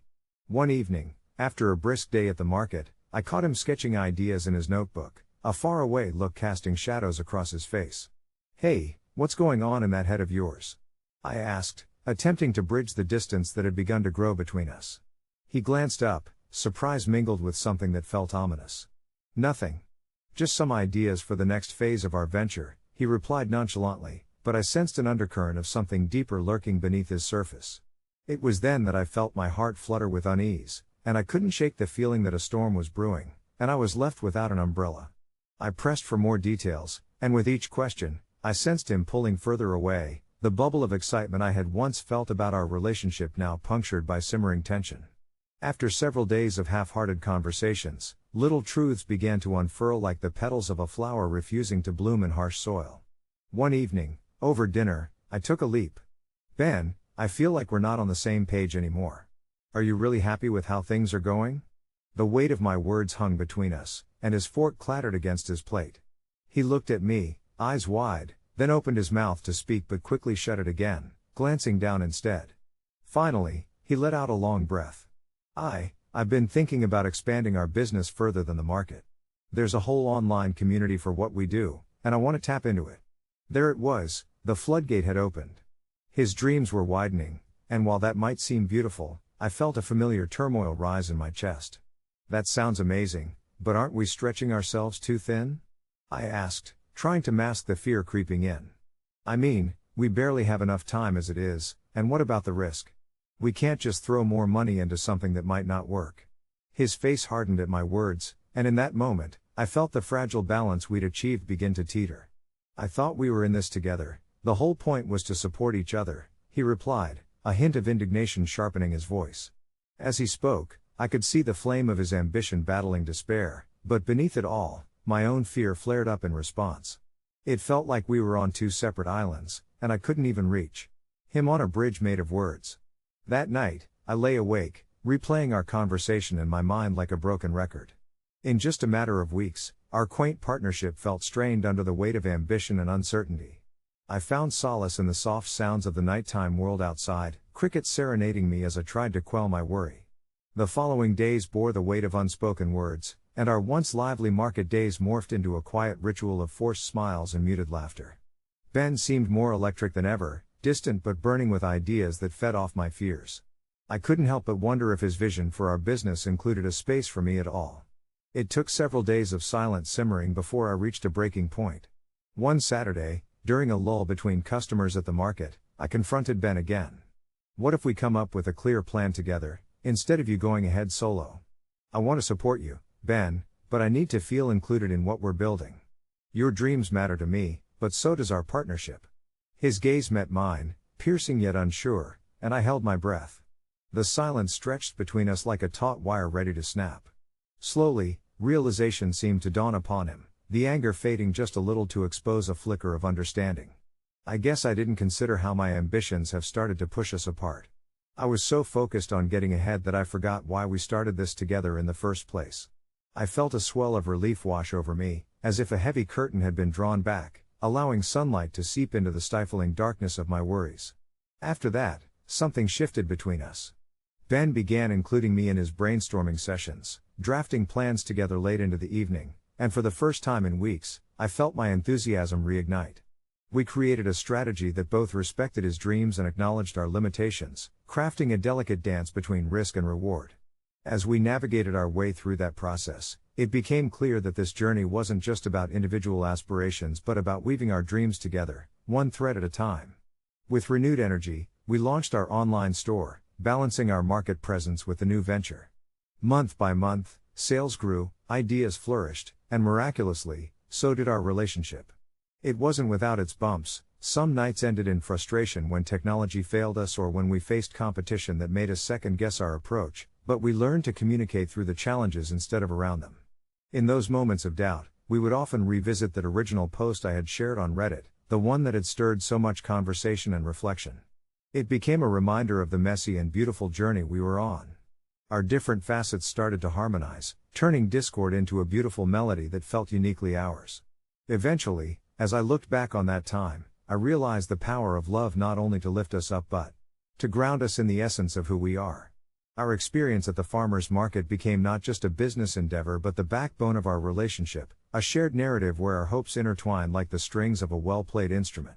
And as I lay in bed that night, listening to the soft rhythm of Ben's breathing next to me, I whispered a quiet thank you to the universe for the lessons learned and the love that continually shaped us. It wasn't about avoiding the storms but dancing together in the rain, finding joy in the journey and in one another. The morning sun spilled through the kitchen window, casting a warm glow across the table where I sat, a large glass of steaming coffee cradled between my hands. I wasn't what you'd call an extravagant person. In fact, I prided myself on my simplicity. But coffee, especially freshly brewed, was my guilty pleasure. It was the one indulgence I allowed myself in the otherwise orderly chaos of my life as a 31-year-old school teacher. My sister had dropped off my 8-year-old nephew, Jonah, for the weekend, as she often did when she needed a break, and while I adored the little guy, he could be a handful. Just that morning, as I indulged in my first sip of the rich, dark brew, Jonah peeked out from behind the living room couch, his eyes wide and filled with the innocent curiosity that made parenting both a joy and a challenge. I was aware of the rules around kids and caffeine. My sister often had gentle reminders about the dangers of caffeine for young ones like Jonah, yet I folded inwardly and thought about how I could have such a small moment to myself without feeling guilty. The coffee would surely not do him any harm if he just admired it from a distance, right? So there I sat, savoring that warmth, allowing myself to enjoy a moment of solitude amidst the weekend's planned chaos. As the rich scent twisted through the air, I heard Jonah's little feet skip closer, his eyes darting back and forth like he was deciding whether to venture deeper or stay put. "Aunt Mia, can I have some?" he asked, and I froze for a moment, the notion of sharing my coffee appalling yet amusing at the same time. Jonah, with his chocolate brown curls and cherubic face, gave me that hopeful gaze, and in that moment I felt the tug of decision weighing on my heart. On one hand, I wanted to tell him no, a responsible adult's instinct kicking in, fearing the rush that could send him bouncing off the walls and ruin our calm Saturday morning. But on the other hand, there was a certain sweetness and nostalgia tethered to my own childhood memories of adult behavior, a notion that adults had a magical drink that captivated and contented them. Just a little sip, I finally relented, pouring a single, cautious teaspoon into a small cup, the aroma rich and inviting. I watched as he took the cup in both hands, lifting it to his lips with a serious focus, and for a brief moment, I felt a sense of triumph, as if I had shared one of my cherished rituals with him, bonding beyond the usual aunt-nephew facade. But that triumph was overshadowed by a growing weight of doubt when Jonah made a grimace that could only be described as a mixture of confusion and alarm, his little face scrunching up as he choked on the unexpected bitterness. "Ew. That's gross," he exclaimed, immediately setting the cup down, and in that moment, I felt my heart sink. Embarrassment washed over me like a wave. Had I really just given my nephew coffee? What was I thinking? Guilt settled uncomfortably in my stomach, reminding me of the rules I had so carelessly brushed aside. Jonah's response echoed in my mind. The fun I thought we might have shared from the experience felt distant now, clouded by the undeniable responsibility that lay heavy upon me as an adult figure in his life. The thought that I might have clouded our weekend with repercussions played out in my head like an unexpected horror show, and my heartbeat quickened with the fear of needing to explain myself to my sister. Later that day, my worst fear was realized when Jonah casually mentioned our little coffee episode during dinner, and his mother's eyes flickered with a mix of surprise and concern. "Mia," she said, her voice carefully measured, "I thought we talked about this. What were you thinking?" It wasn't an accusatory tone, merely an acknowledgement of the boundaries we navigate to keep our kids safe, but it cut deeper than I expected. I introduced tension into a lively Saturday dinner, and guilt washed over me anew as I tried to defend my actions, explaining my reasoning, but it felt flimsy even to my own ears. The words stumbled out. Maybe I had been foolish, seeking to connect through something that, in hindsight, was never meant to be shared. I could feel my heart racing, the apprehensive air pooling around us in palpable silence as my sister measured her next words carefully. After the initial tension faded, the conversation softened, allowing me a moment of reflection. They say being a parent is full of mistakes, and I had just stumbled into mine, with a mere glass of coffee. Nevertheless, I was determined to learn from it, to be mindful of the small pleasures that should remain mine alone, while still being the aunt who brought joy. I wrapped up the evening by redirecting our focus to the cookies we made together earlier that day. It felt good to laugh and create new memories. As I put Jonah to bed that night, he clung to the memories of cookies and stories, the earlier incident slipping into the backdrop of laughter as if it had never happened. I tucked him in, kissed his forehead, and whispered an unspoken promise to myself that I would let the adults indulge, share the experience, yet hold to the boundaries that protected the innocence still residing in young hearts. A few weeks passed before I felt the urge to update on the timing of our coffee incident, one night after a large family gathering. Jonah, unwittingly overheard commenting to his mother about wanting to try coffee again when he grew up, brought an unexpected smile, tinged with regret, to my face. My sister looked at me with that knowing smile, a mix of affection and teasing that told me she understood I was learning from this, an aunt who cared deeply, yet found herself navigating the sometimes tumultuous waters of an alternative relationship. "Maybe just wait a few years, huh?" She would chuckle softly, and I could only nod, feeling a warm embrace of acceptance around the gentle, growing bond with my nephew that promised many more adventures to come, coffee aside. As the sun began to set, painting the sky with strokes of orange and purple, I leaned back against the worn-out couch of my sister's living room, enveloped in a comfort that was both nostalgic and suffocating. The laughter of my nephew, Lucas, still echoed in my ears, a melody of youthful innocence and wonder that reminded me of everything I cherished in our relationship. It was the first time I had seriously considered how my choices, even the seemingly trivial ones, might affect him. I thought of our earlier conversation, where his curious eyes had sparked with excitement at the thought of coffee, something I had once so eagerly introduced into my own life, imagining the day I could share it with him. A part of me felt a pang of guilt for sipping my steaming mug so casually, hardly second-guessing those age-old debates surrounding caffeine and childhood. My sister had always been the more conscientious parent, the one who would often reel me in from my more impulsive decisions. In many ways, I admired her for it. Even now, as she washed the dishes in her own rhythmic, calming manner, I could see her glancing back over her shoulder, her smile a testament to our unfinished conversations, as if gauging my mind state. "Want to help me with this?" she called out, gesturing to a pile of colorful plates glinting in the fading light, her voice a soft invitation. I stood, shaking off the remnants of self-reflection, and joined her in the kitchen. As we washed and dried, our chatter turned playful, bouncing between memories of our childhood and plans for the future. The scent of the lingering dinner wafted around us like a warm blanket, the comforting aroma of roasted chicken mingling with ginger and garlic, creating a homey atmosphere that only deepened our familial bond. It was in these moments that I truly felt the depth of my connection to her and to Lucas, with every shared laugh acting as a thread weaving us tighter together. Yet, the earlier discussion about coffee pooled in my thoughts, not dissipating but rather growing denser, revealing uncharted waters in my role as an ant. Should I really wait for him? Should I not? I realized that it wasn't about the coffee at all, it was about modeling a relationship with choices, understanding, and ultimately, moderation. Would that cup of coffee, once presented to him, symbolize a moment of bonding, or could it come to represent something he may someday even struggle with in his own life? And what if my apparent acceptance of it pushed him to seek out experiences too soon? It was a delicate dance of influence, one that weighed heavily on my heart. By the time we finished cleaning up, the stars began to peek through the darkened sky, twinkling like distant thoughts of dreams yet to come. I turned to Lucas, who had taken up residence in the corner of the living room with a pile of Lego bricks that sparkled in every color imaginable, erupting into a miniature metropolis. His concentration was captivating, his little tongue peeked out in concentrated determination as he clicked two pieces together, forming something only he could see. I crouched beside him, resting my elbows on my knees, torn between wanting to acknowledge our previous conversation and wanting to admire his creations without intruding.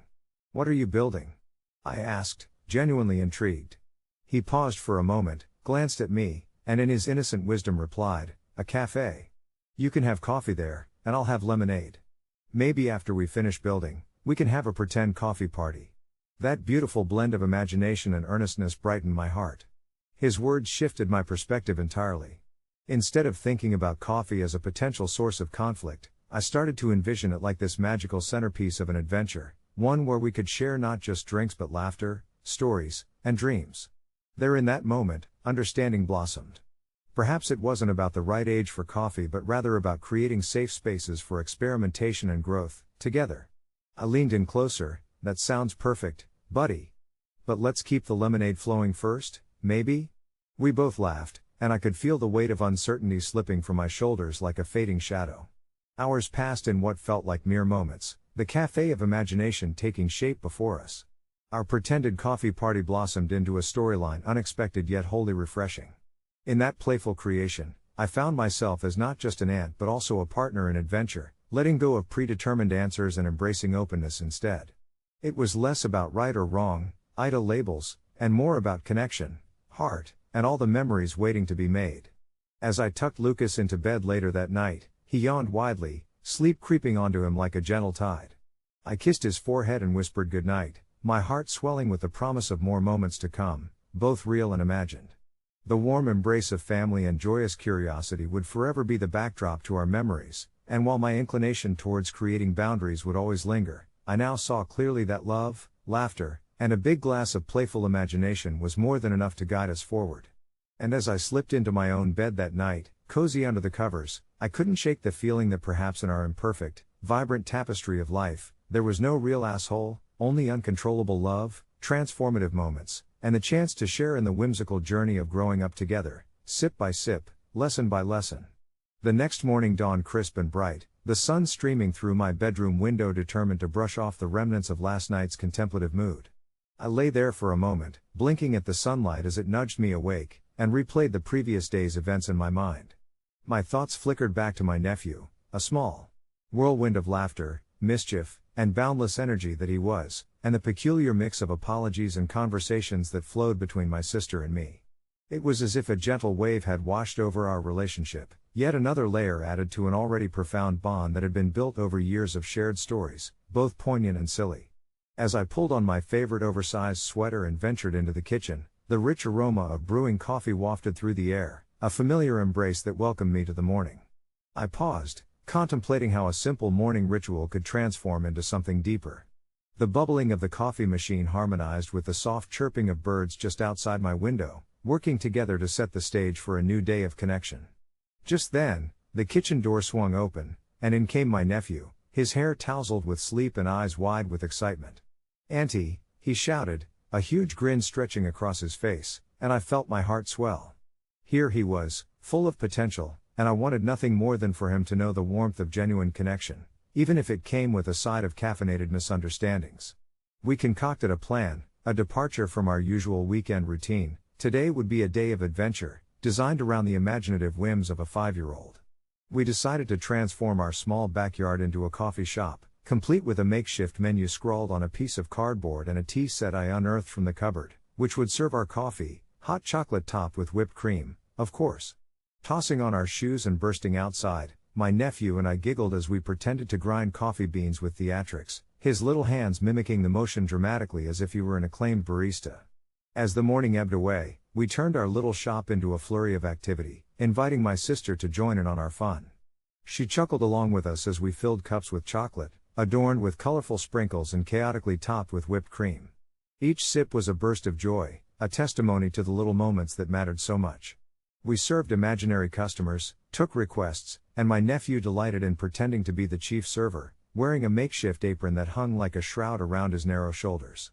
But amidst the laughter, I couldn't shake the thought of how easily miscommunication could stir waves of unease and overreaction, a whisper of anxiety tugging at the corners of my contentment. I watched him, absorbed in the make-believe world we created, and I realized that every moment we spent together was a lesson in understanding, his innocence reminding me of the joy and simplicity, yet also teaching me about nuances, about flaws and acceptance. If we could turn something as trivial as a glass of coffee into a heartfelt conversation about boundaries and love, then surely, we could navigate the complexities of our relationship with grace. As the sun dipped lower in the sky, casting a golden hue over our backyard makeshift cafe, I felt a wave of conclusion wash over me. Our day had unfolded organically, each moment rich with laughter and genuine connection, reinforcing the idea that there are no real assholes in this journey, just individuals growing, learning, and sometimes misstepping. I looked at my sister, who caught my eye from where she sat, a knowing smile on her lips. We shared a silent agreement: we were navigating this beautifully complicated realm of family, side by side. That evening, as the stars began to twinkle overhead, I tucked my nephew in, sharing stories from my own childhood, the ones that inspired the creation of our backyard cafe. He listened intently, his eyelids drooping as a peaceful smile graced his lips. As I kissed him goodnight, a rush of hope filled my chest. This was only the beginning. We would continue to create, to explore, and to understand one another, sip by sip, lesson by lesson, growing together in the radiant tapestry of life. And who knew? Perhaps I'd bring a larger, warmer kind of coffee into our cafe the next time, but for now, this evening was perfect just as it was. I never imagined my life could pivot so dramatically over something as mundane as a locked door, but here I am, recounting the events of that fateful evening with a sense of incredulity that still lingers. My name is Alex, an ordinary 30-something guy with a desk job and a comfortable little home nestled in a quiet suburban neighborhood. I've always prided myself on being a conscientious husband, but like everyone else, I have my moments of negligence, and perhaps it was a combination of those moments that set this all in motion. It was a Thursday night, typical in every way, until I caught a glimpse of my wife, Laura, standing by the front door, her expression a mixture of frustration and disbelief, the kind that made my chest tighten in an instant. She was holding the doorknob, twisting it back and forth while I was half awake from a cozy couch nap, remnants of my evening routine still fresh in my mind, the warm glow of the TV, a snack bowl emptied, and the soft hum of the world outside.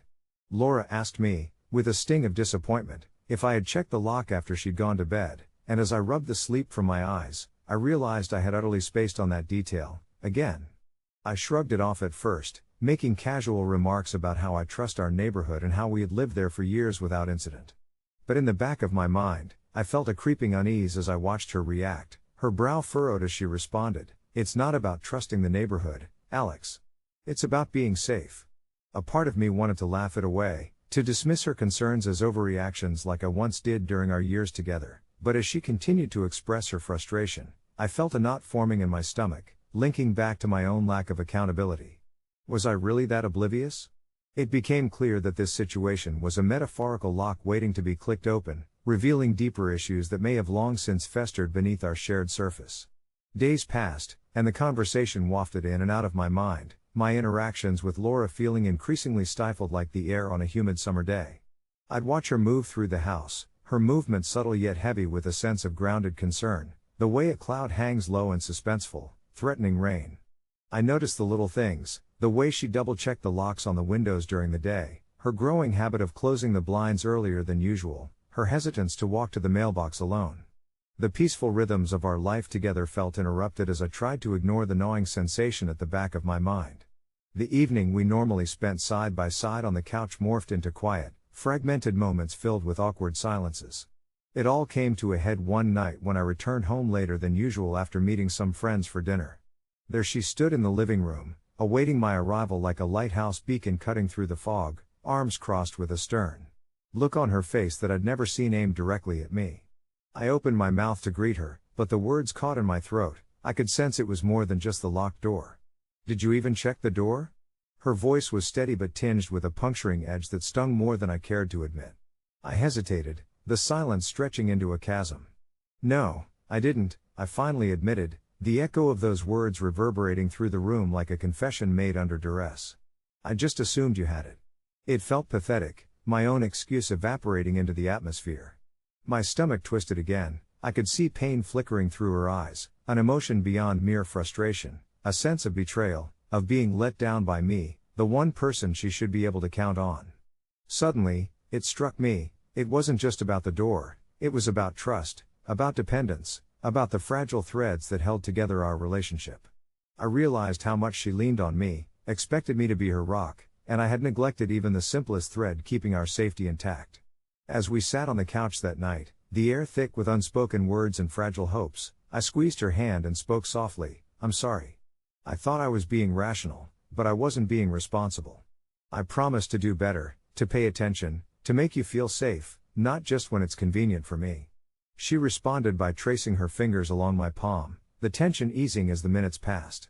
The silence transformed from oppressive to contemplative, and we found ourselves deep in conversation, navigating our fears, our trust, and the small yet pressing details of our shared lives. As the moonlight spilled through the window, I understood that the lock was just a symptom of a deeper issue, my unpredictability and her need for assurance. Weeks later, our routines began to shift. I made it a point to verify every lock, not just for Laura, but as a symbol of my commitment to being present and responsible. The atmosphere in our home brightened, she smiled more, and we dove into rebuilding that connective thread, one soft conversation, one warm touch at a time. Reflection filled those quiet moments. We'd sit together on the couch, and as she leaned against me, I felt a new kind of peace emerging from our shared vulnerability. And so, in the spirit of Reddit tradition and as a reflection of this journey, I find it important to add this update. The evening I thought we were heading toward a rift transformed instead into an awakening. It wasn't just about the door or even the act of locking it. It became a way to openly articulate our needs, desires, and fears. I learned that perhaps it wasn't an Ida situation at all. Perhaps, instead, it was Atel, am I trying to learn? Because in that small, seemingly trivial episode, I discovered something profound about love, trust, and the importance of the little things in creating a safe harbor we could always come home to. The door has never been left unlocked. Again, and neither have our hearts. As the weeks rolled into months following our profound conversation about the door, I found myself reflecting on the subtle transformations in our relationship.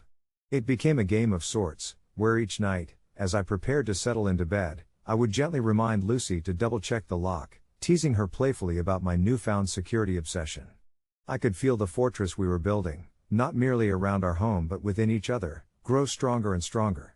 It was surprising how such a simple act could blossom into moments filled with tenderness and laughter, a little more anticipation before sleep took us.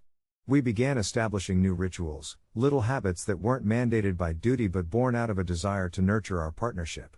Each evening concluded with us sharing a cup of tea on the porch, watching the day melt into night, with the faint sounds of crickets filling the air, a gentle reminder that life outside continued in a rhythm we were beginning to appreciate together.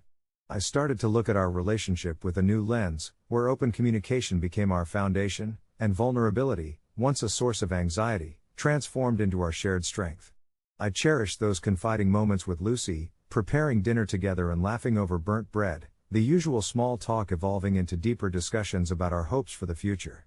Conversations flowed like sacred threads binding us closer, so much so that I almost forgot what it felt like to walk that thin line of misunderstanding that we had been teetering on prior. It amazed me how our vulnerabilities morphed into stepping stones, carving pathways to rediscover the intricacies of each other's souls, learning, once again, what made us who we were. There were times, of course, where we stumbled. There were disagreements around financial decisions or the occasional miscommunication that prompted a surge of frustration, but even then, instead of retreating into silent resentments, we breathed, discussed, and gently nudged each other toward a healthier understanding. I realized that those moments are just as essential as the laughter-filled ones, they rounded us out. However, the true test of this new dynamic came on a chilly autumn night. The air bit fiercely against our cheeks, and the neighbors' laughter echoed through the street, reminding me of the warmth radiating from our home. Lucy and I were cozied up on the couch, engrossed in a movie, when suddenly an urgent knocking interrupted the cozy ambience. My heart raced. Was it a stranger? A lost traveler? That familiar feeling of anxiety tugged at my chest as I glanced at Lucy, who only nodded, encouraging me to check the door. It felt as if time had slowed. I walked to the front door, the wooden floor creaking beneath my weight, feeling every heartbeat pulsing in my ears. Peering through the peephole, I was met with a young girl, maybe 10 years old, shivering and teary-eyed. I opened the door just enough to speak. "Hey there, are you all right?" Her face was lost in shadows, but I could make out the tremor of her chin and the way she rubbed her arms together, as if trying to generate warmth. I got lost. Can I call my dad? He's just around the corner." My mind spun. Here I was, in our safe bubble, our haven, facing a potential crisis. A moment of fear tangled with empathy bubbled inside me. It was a test of everything we had learned, our commitment to openness, to addressing fears head on. "Of course, sweetie, come in," I said, opening the door wider and motioning for her to step inside. As the warmth enveloped her, she glanced back at the darkened street, her eyes wide with uncertainty. I knew that this small act could either shield her further from threats or potentially lead to something more dangerous. Lucy joined us, her nurturing presence illuminating the moment, and we quickly settled into a space of safety and comfort. I reached for my phone, handed it to the girl, and patted her on the shoulder. "Just dial the number you remember. We're right here with you." The girl's hands shook as she dialed, her voice barely a whisper as she spoke to her father. She relaxed slightly upon hearing him say he was on the way, and when she hung up the phone, her relief washed over me, filling the room with a profound quiet that seemed to hold stories of fear and safety in equal measure. When her dad finally arrived, our home transformed again, this time into a sanctuary, a temporary refuge. The girl rushed into her father's arms, and I felt an overwhelming gratitude that we were able to offer even this tiny comfort amidst her disarray. After exchanging pleasantries and ensuring she was safe, the father made it clear how invaluable our kindness was, lighting a small flame of warmth within me. After they left, as Lucy and I settled back down on the couch, I felt an overwhelming sense of gratitude for everything in our life together. It suddenly struck me that it wasn't merely about locking the door, it was about being open to the world outside, understanding that the safety and love we built weren't just for ourselves but could spill over into interactions that mattered with everyone around us.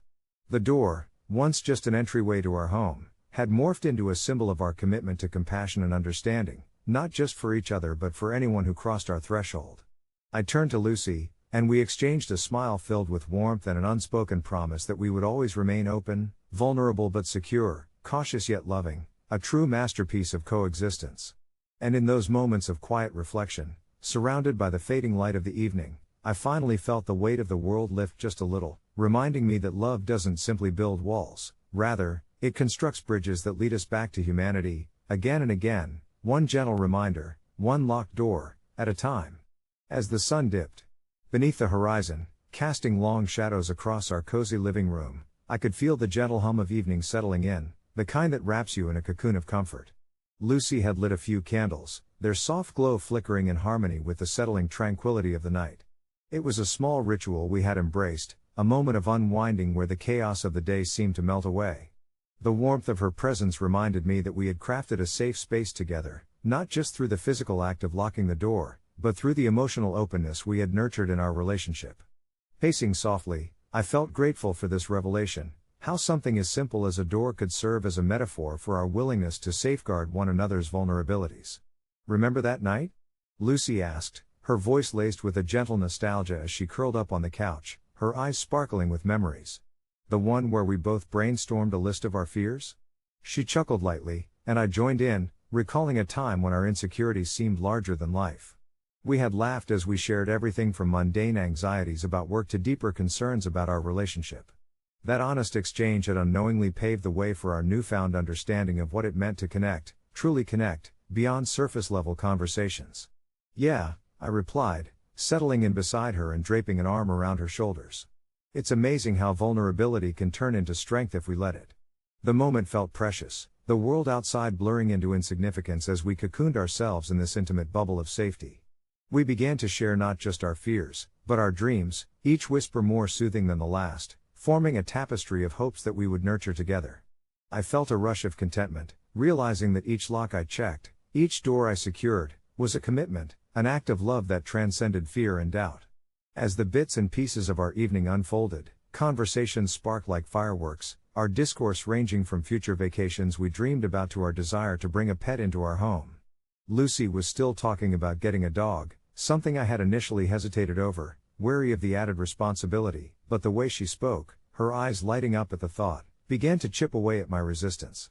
A dog would be more than just an addition to our lives, it would be a shared experience, a reminder of how love could flourish in the little moments, from morning walks to lazy afternoons spent on the couch. With every word exchanged, I felt the door we had just locked moments before transform into one that swung wide open, inviting in a rush of warmth. As the candles flickered gently, casting playful shadows on the walls, I could see what lay ahead of us, a future painted in shades of laughter, compassion, and unwavering support. It was empowering to realize that we weren't just locking away our fears, we were also sealing in our joys, ensuring that nothing could breach the sanctuary we were building together. In time, as the evening wore on and the moon cast a silver glow through our window, I took a moment to breathe deeply and internalize the warmth of this connection we were nurturing. The world outside felt distant, almost irrelevant, as I realized that our relationship had morphed from merely coexisting to truly living, a shared journey where each step was marked by intention and understanding. Have you ever thought about how locking the door is kind of a ritual? I mused aloud, breaking the comfortable silence that had enveloped us like a soft blanket. Lucy nodded, her dark hair catching a glimmer of candlelight. It's the first step we take in closing out the outside world, she said thoughtfully, but it also makes space for us to just be, here, in our little world. It's our way of saying, this is our time. We matter. Yes. I replied, feeling a swell of pride and love. It wasn't just about locking the door, it was about what it symbolized, the commitment to honor our space and each other. The balancing of boundaries and openness that allowed for growth without losing our individuality. I couldn't help but smile, envisioning the dog we might someday share. Next door might be the kids, or the noise of the world, but in this moment, it's just us. As the last flicker of the candles dimmed, I felt a deep reassurance envelope me, a tender acknowledgement that our bond was evolving in ways that were once unimaginable. I snuggled closer to Lucy, feeling the warmth radiating from her, a beacon in the cool night. The locked door wasn't just a safeguard, it was a promise we had made to each other, a vow to always return to the safe harbor we had created. And so, as I closed my eyes and allowed sleep to wash over me, I found solace in the laughter that echoed through the evening and the new dreams we would embrace upon waking. A door locked, yet ajar with possibility, standing as a testament to our journey. And with that, I drifted into sleep, content, loved, and forever learning. The soft hum of the summer air filled my lungs as I leaned back against my old porch swing, the creaking rhythm calming me, but still the unease twisted like a vine in my stomach. I had always considered myself a peacemaker, the kind of person who would rather diffuse a tense situation than throw a match at it, but here I was, grappling with a decision that felt monumental. My best friend Jenna had been meticulously planning a family vacation for months, a week-long getaway to the coast that she'd promised would be filled with laughter, beach bonfires, and endless sunshine. However, the excitement I felt morphed into something sour when, at a recent gathering, Jenna's brother Alex introduced me to his girlfriend, Tara. From the moment we shook hands, I could tell something was off. Tara had a way of smiling that felt forced, as if she were performing for an audience rather than engaging in a genuine interaction. Still, I brushed off my instincts, telling myself I was being overly sensitive. But it didn't take long for her true demeanor to surface. During a casual conversation with a group of friends, I had made a harmless joke about how I would never be brave enough to go bungee jumping, and Tara laughed a little too loudly, before leaning in and saying, "Well, good thing you're already so grounded, there's no chance of you jumping off anything anytime soon." It was meant to be a quip, but something in her tone pierced deeper into me, and I felt heat rise in my cheeks. I chose to ignore it, hoping it was a one-off incident. However, the comments soon escalated into a series of passive-aggressive jabs aimed at my tastes in music and my professional aspirations, each one wrapped in a layer of mockery that left me feeling increasingly small. I knew Tara was Jenna's brother's girlfriend and that I had to play it cool for the sake of everyone else, but when the day came for the beach trip, I felt a seething ball of anxiety lodged in my throat as memories of Tara's comments replayed like a broken record. When I got the message from Jenna, confirming the details of the trip, it struck my mind like a hammer. "You excited for family time?" It read, and my heart sank. How could I possibly enjoy a week in close quarters with someone who belittled me at every turn?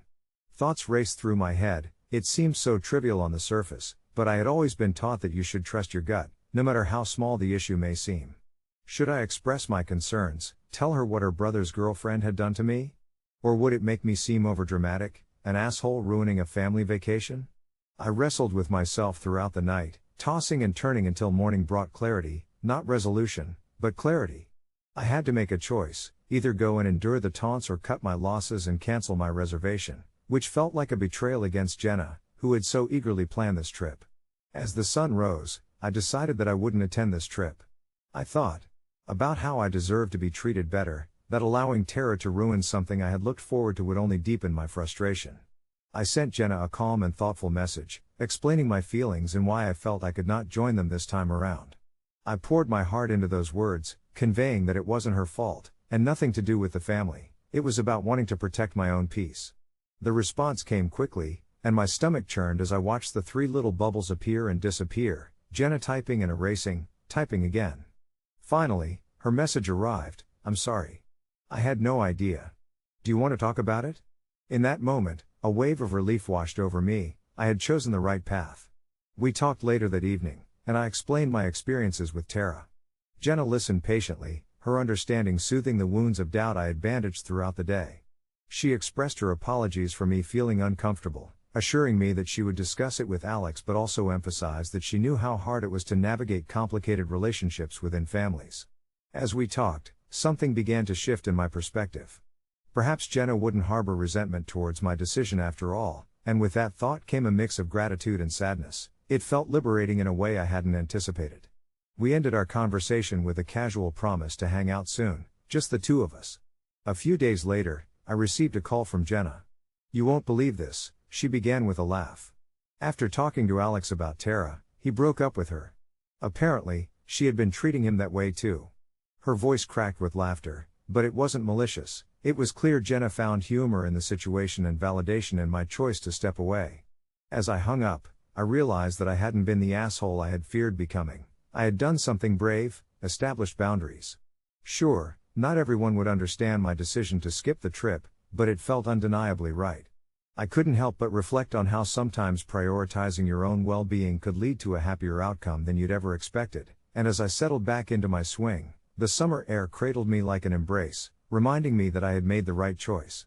My story echoed in the quiet of my thoughts. Speaking up was an act of self-love. As the last rays of the sun dipped below the horizon, casting golden hues across the sky, I let the stillness of the evening wrap around me like a comforting blanket. The tension from earlier in the week, those heated moments filled with uncertainty and anxiety, slowly began to dissolve into a mere backdrop of distant anxiety, allowing for introspection to take center stage. It was strange how life could shift so abruptly. One moment I was gearing up for what I thought would be a joyful family vacation with friends, and the next, I was choosing personal boundaries over chaotic gatherings that had become tinged with past grievances. I had known Sarah and her family for years. We shared countless gatherings, laughter-filled dinners, and holiday celebrations. Their home was a second family to me, yet the arrival of Jake's girlfriend, Mia, had changed the atmosphere entirely. She was charming enough to sweep her way into their circles, but beneath that veneer, I had sensed a thickness, a harshness I couldn't quite grasp until she unleashed her venomous remarks directly at me. The way she laughed, but not with me, always at my expense, fueling my insecurities to a raging fire, igniting a storm of emotions I felt powerless against. The night I confronted her, my nerves buzzed with anxiety, but a flicker of determination pushed me through. I stood up for myself, only to be met with condescension and mockery, a cacophony that echoed in the corners of my mind long after the conversation ended. The vacation had felt like an ultimatum. Either I pressured myself to endure another week of harassment disguised as humor, or I chose to walk away. But it was more than just a stressful week away. It was a reflection of a greater truth I'd been unwilling to acknowledge until now. I had convinced myself that I was hypersensitive, that maybe my reactions stemmed from personal insecurities rather than a genuine threat to my emotional well-being. But with every snide remark I recalled, I learned that my discomfort was valid. I deserved peace. Settling into my porch swing, the gentle creaking brought my mind back to the fleeting moments of boldness I'd felt when I finally said no. It felt as if a weight had lifted, and I marveled at the idea that sometimes, brave actions can spur waves of change we never expected. The afternoon breeze tangled playfully with my hair, carrying the scent of blooming flowers, and I grinned slightly, realizing that the warmth didn't just come from the setting sun but also from within my heart, a sense of freedom. I was finally free from the expectation that dictated how I should feel or act around people who did not respect me. The sun disappeared, casting the world into a soft twilight, and I settled into the stillness, letting the sounds of the night surround me. A distant thunder roll reminded me that storms could come, whether they were weather-related or within our relationships, and I realized something deeper, that it was okay to sometimes choose the calm solitude over the chaos, even if it meant stepping away from the people I loved. Before I knew it, my mind wandered to the possibility of how Sarah might react. She was the glue of our group, and I worried she would be disappointed or upset that I was skipping out. But what I knew with certainty was that I had put myself first, and for once, the discomfort of saying no transformed into the relief of being true to whom I had become. The night offered a sense of resolution, wrapping me in an almost dreamlike embrace, begging me to turn inward and reflect. I settled deeper into the swing, feeling the rhythm of life around me lull my thoughts into a soft hum. Perhaps tomorrow would bring new revelations and a deeper understanding of how to navigate relationships moving forward. As sleep beckoned, I found solace in the quiet and the decision I had made, a reminder that self-love doesn't just mean indulging in things that make you happy but also means having the courage to say enough is enough. And with that comforting thought in my mind, cradled by the feathery embrace of the summer night, I surrendered to the soft whisper of sleep. The days that followed were a gentle blur, a harmonious blend of quiet moments and the mundane rhythm of daily life. It was remarkable how, with my newfound clarity, even the simplest of routines felt more vibrant. My morning coffee tasted richer, the sunlight pouring through the window seemed warmer, and even my interactions with friends became more fulfilling. I reveled in this feeling, sinking deeper into the comfort of my own company, though a slight twinge of worry tugged at the edges of my contentment. Sure, I had been resolute in my decision to skip the family vacation, but there was a lingering thought that perhaps my friend had seen it as a betrayal rather than a necessary boundary. I could only imagine the conversations that buzzed among her family. They were close-knit, and I knew my choice wouldn't have gone unspoken. As the end of the week approached, I received a message from my friend, a simple "Hey, can we talk?" And I felt a familiar knot tighten in my stomach. It felt as if the air had thickened, wrapping around me like a heavy blanket. I hesitated, finger hovering over the screen as I contemplated my next move. What could she want to discuss? Would she confront me about my decision, or would she still be understanding? I took a deep breath, recalling the peace of that summer night, reminding myself that I was not only allowed to advocate for my own well-being but that I should cherish my needs in the same way I cherished my friendships. When we finally met up at our usual cafe, the one with the checkered tablecloths that always felt homey despite how tucked away it was from the bustling main street, my heart raced. She was already seated, her brow furrowed as she fiddled with the napkin, and I felt a rush of regret wash over me at the sight of her distress. I slid into the seat across from her, searching her eyes for clues, wanting nothing more than to dissolve the tension that lined the air between us. "Hey," she started, her voice soft yet laced with unease. "I've heard some things." And just like that, I felt my heartbeat quicken. She launched into the conversation, revealing whispers of concern from her family, comments that I was being unreasonable or selfish. Deep down, I expected this kind of fallout. It was a reflection of how affectionately they all seemed to regard one another, but I also found a flicker of disappointment creeping in as she relayed their sentiments. "I just wish you could have talked it out with us, you know? I thought we were on the same team," she murmured, her eyes dimmed reflecting confusion. In that moment, I felt a rush of emotions surge through me, anger, guilt, and a tinge of sadness. I wanted to lash out, to explain how her brother's girlfriend's behavior had threatened my peace, that my choice wasn't born of spite but of necessity. Yet her hurt was palpable, and I could sense my need to defend myself was clashing with the urge to reassure her. "I understand how it might seem," I began slowly, choosing my words with care. "But I had to protect myself. The way she treated me, it wasn't right.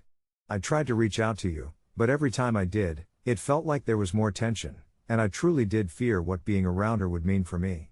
For a moment, silence fell between us. I watched her shoulders relax slightly as she processed my words, and although I wished desperately for a way to bridge the gap that had formed, I held my breath, hoping that understanding would find its way between us. Eventually, she lifted her gaze, and there was a soft vulnerability in her expression. "I wish you had just told me everything sooner," she said, her voice trembling slightly. "None of us are perfect, and I don't regret wanting to include you. I guess it just hurt hearing you weren't coming along. I'm always grateful for friendships," I thought as we talked, pained in the moment yet intertwined in a kind of healing I hadn't expected. While she didn't outright apologize for her family's words, nor could I expect her to, we both recognized a pathway back to each other, one paved with honesty and understanding. As we navigated through our feelings and learned how to express our vulnerability, I felt the weight begin to lift from my chest, replaced by the flicker of something warm and familiar. We spent the rest of that afternoon laughing over shared memories and even exchanging stories about our most awkward moments. By the time we parted, the tension had dissipated, and we were back on that familiar wavelength, the bond more profound for having tested its limits. I felt an overwhelming sense of relief, like returning home after a long journey, and in my heart, I acknowledged that friendships, like life, would have their peaks and valleys.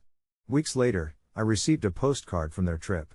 There was my friend's cheerful handwriting, accompanied by a sweet note about the beach days and messy adventures, all punctuated by light-hearted illustrations. As I hung it up on my fridge, right next to the one from my own getaway, I realized the power of choice was a beacon for light in my life. It reminded me that standing up for my well-being didn't just protect me, it encouraged a space for openness and connection. The quiet comfort of being true to myself weaved itself into the friendships I cherished. In the larger narrative of my life, I learned that sometimes the ripples of a choice echo much longer than the initial impact, and the often scarier path of honesty and vulnerability not only nourishes my soul but also elevates the relationships I hold dear. I settled back into my swing one evening as summer whispered its last goodbyes, feeling eternally grateful for the lessons learned, the connections healed, and the quiet strength that grew in the acceptance of my own worth. As I closed my eyes that evening, lulled once more by the familiar sounds of dusk, I realized every step on this journey was but another beautiful stroke on the canvas of my life, colorful, wild, and utterly mine to shape. It was a humid Friday afternoon when I saw the text from my sister pop up on my phone, the kind of sunlight that seeps heavily through the leaves, wrapping everything in a luminous green haze. "Can we talk about the baby shower?" It read, and even before I opened it, I felt a knot tightening in my stomach. Family gatherings usually put me on edge, but this one stung particularly because of my niece, Haley, who was just beginning to step into this whirlwind of adulthood and motherhood, a young woman at 22 with barely a grasp on her own dreams, let alone the burdens of parenting. My sister had always held on tightly to the idea that families should rally together for every celebration, but I wasn't about to jump into the fire this time. With 3 kids and a full-time job that drained every ounce of energy I had, I couldn't afford to take on anything else, especially something as elaborate as a baby shower. The weight of my sister's expectations loomed heavy, and yet it felt unjust, like I was the antagonist in a story I didn't agree to be part of. When I met her for coffee the next day, the savoriness of the espresso barely touched my tongue as her melancholy but hopeful gaze settled on me. "I was hoping you'd consider hosting the shower at your place," she said, almost too lightly, but I could hear the urgency beneath her words. The cafe buzzed around us, laughter and chatter filling the air, and I could almost drown in it, wishing for the world to swallow me whole rather than face this conversation. "I just think it would mean a lot to Haley if we did something nice," she continued, and there it was, the guilt trip launchpad. My mind raced as I tried to visualize it, balloons in my small living room, a sea of pastel decor clashing with my casual aesthetic, and then there was the idea of Haley's friends showing up, all bubbly and full of youthful energy, while I sat, the bored executioner of this so-called celebratory event. "I just don't think I can handle it," I finally uttered, my voice almost quiet against the ruckus around us. Her eyebrows knitted together, a sign of disappointment that cut deeper than I'd anticipated. "But I thought we were in this together," she replied, hurt seeping through her words like water through a cracked dam. I felt a pang of guilt and uncertainty twist in my stomach, and for a moment, I wondered if maybe I was being selfish for wanting to protect my own peace. I wished I could take it back, but my loyalty to my own limits pushed me to stand my ground. We ended the conversation with an awkward hug, and as I drove home, a cloud of tension settled over my thoughts, swirling wildly as I deliberated my feelings. Shouldn't I have felt obligated to help my sister? My heart tugged at the part of me that wanted to be a good aunt, while my head screamed for self-preservation. Days turned into a week, and I found myself dodging family messages, pretending to be busy and overwhelmed while grappling with the disappointment I had left in my sister's eyes. Haley, oblivious to our frayed threads, posted on social media about the struggles of pregnancy, her joy mixed with worries, and I felt the weight of my own decisions pressing heavier against my chest. It was then that I noticed a photo of her clutching a tiny pair of baby shoes, her glowing smile juxtaposed against a backdrop that flourished with love and excitement from her friends. My heart sank a little lower. Maybe I'd misjudged the situation. Perhaps my presence at the shower was more significant than I'd thought, a file within a larger family moment that would eventually fade into nostalgia for Haley. A few days later, I reached out to my sister, my fingers hesitating over the screen, not sure what to say. "I'm sorry for shutting you out. How about we do something simple? Like, a small get-together at your house?" The reply came almost instantly, her joy a visible burst through the digital barrier. "I'd love that. We can make it work." Having said yes to a smaller version of the event felt like a burden lifted, the knot in my chest loosening a fraction, but I was still met with trepidation about the whole ordeal. As the day approached, I helped my sister prepare rather than overstretch myself, creating an intimate environment that felt fitting for the occasion, welcoming just a handful of people. The atmosphere shifted, the gathering was infused with laughter and light conversation, a gentle pace that allowed us to relish in small moments. When I finally embraced Haley, her eyes shining as she expressed her gratitude, something softened within me. It wasn't about the big lavish events or the effort that one apparently had to offer. Instead, it was about the connections we fostered amid chaos, the memories formed beneath the laughter and subtle glances. I left the shower that evening feeling lighter, having found joy in the simplicity of family bonding, realizing I wasn't the antagonist I had assumed. As life continues to unfold, I wonder about the many roles we play and the weight of our choices, ultimately discovering that sometimes, being present is the greatest gift we can offer. Update: a couple of months after the shower, I received a text from Haley. "You were the best aunt. I'll need you by my side when the baby arrives." True to the nature of life, my anxieties began to bubble beneath my skin again. I could feel the knot forming once more. However, this time, there was a different spark of excitement laced through the worries. Perhaps my growth lay not just in learning about hosting, perhaps, it was also about embracing the beautiful chaos ahead of us as a family, and that in itself felt like offering a profound love, even if chaos threatened to overtake it.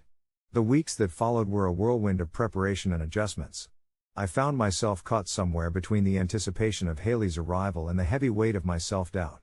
Each time I picked up my phone to message her, I hesitated, fingers hovering over the screen as I replayed our past interactions in my mind. What would she think if I voiced my fears? What if my honesty discouraged her? It was a strange dance I found myself doing, where I wanted to be supportive but feared I might come off as inadequate, as if my very presence might overshadow her joy. Every time I thought about the baby shower, the knot in my stomach tightened just a bit more. I'd spent hours Googling cute party themes and sculpting perfect Pinterest boards, wanting to give Haley the celebration she deserved, but a part of me still flinched at the thought of it. Despite the excitement in her texts, I couldn't shake the feeling that I was stepping on shaky ground, teetering between wanting to be the best aunt I could be and worrying I might inadvertently ruin the day. One Saturday morning, after a particularly vivid dream about not showing up at her shower and Haley's disappointed face haunting me throughout the day, I decided to dive headfirst into planning mode. I rummaged through my stash of decorations tucked away in the attic, retrieving boxes of fairy lights, streamers, and balloons, remnants from a happier time when I had hosted parties more carefree.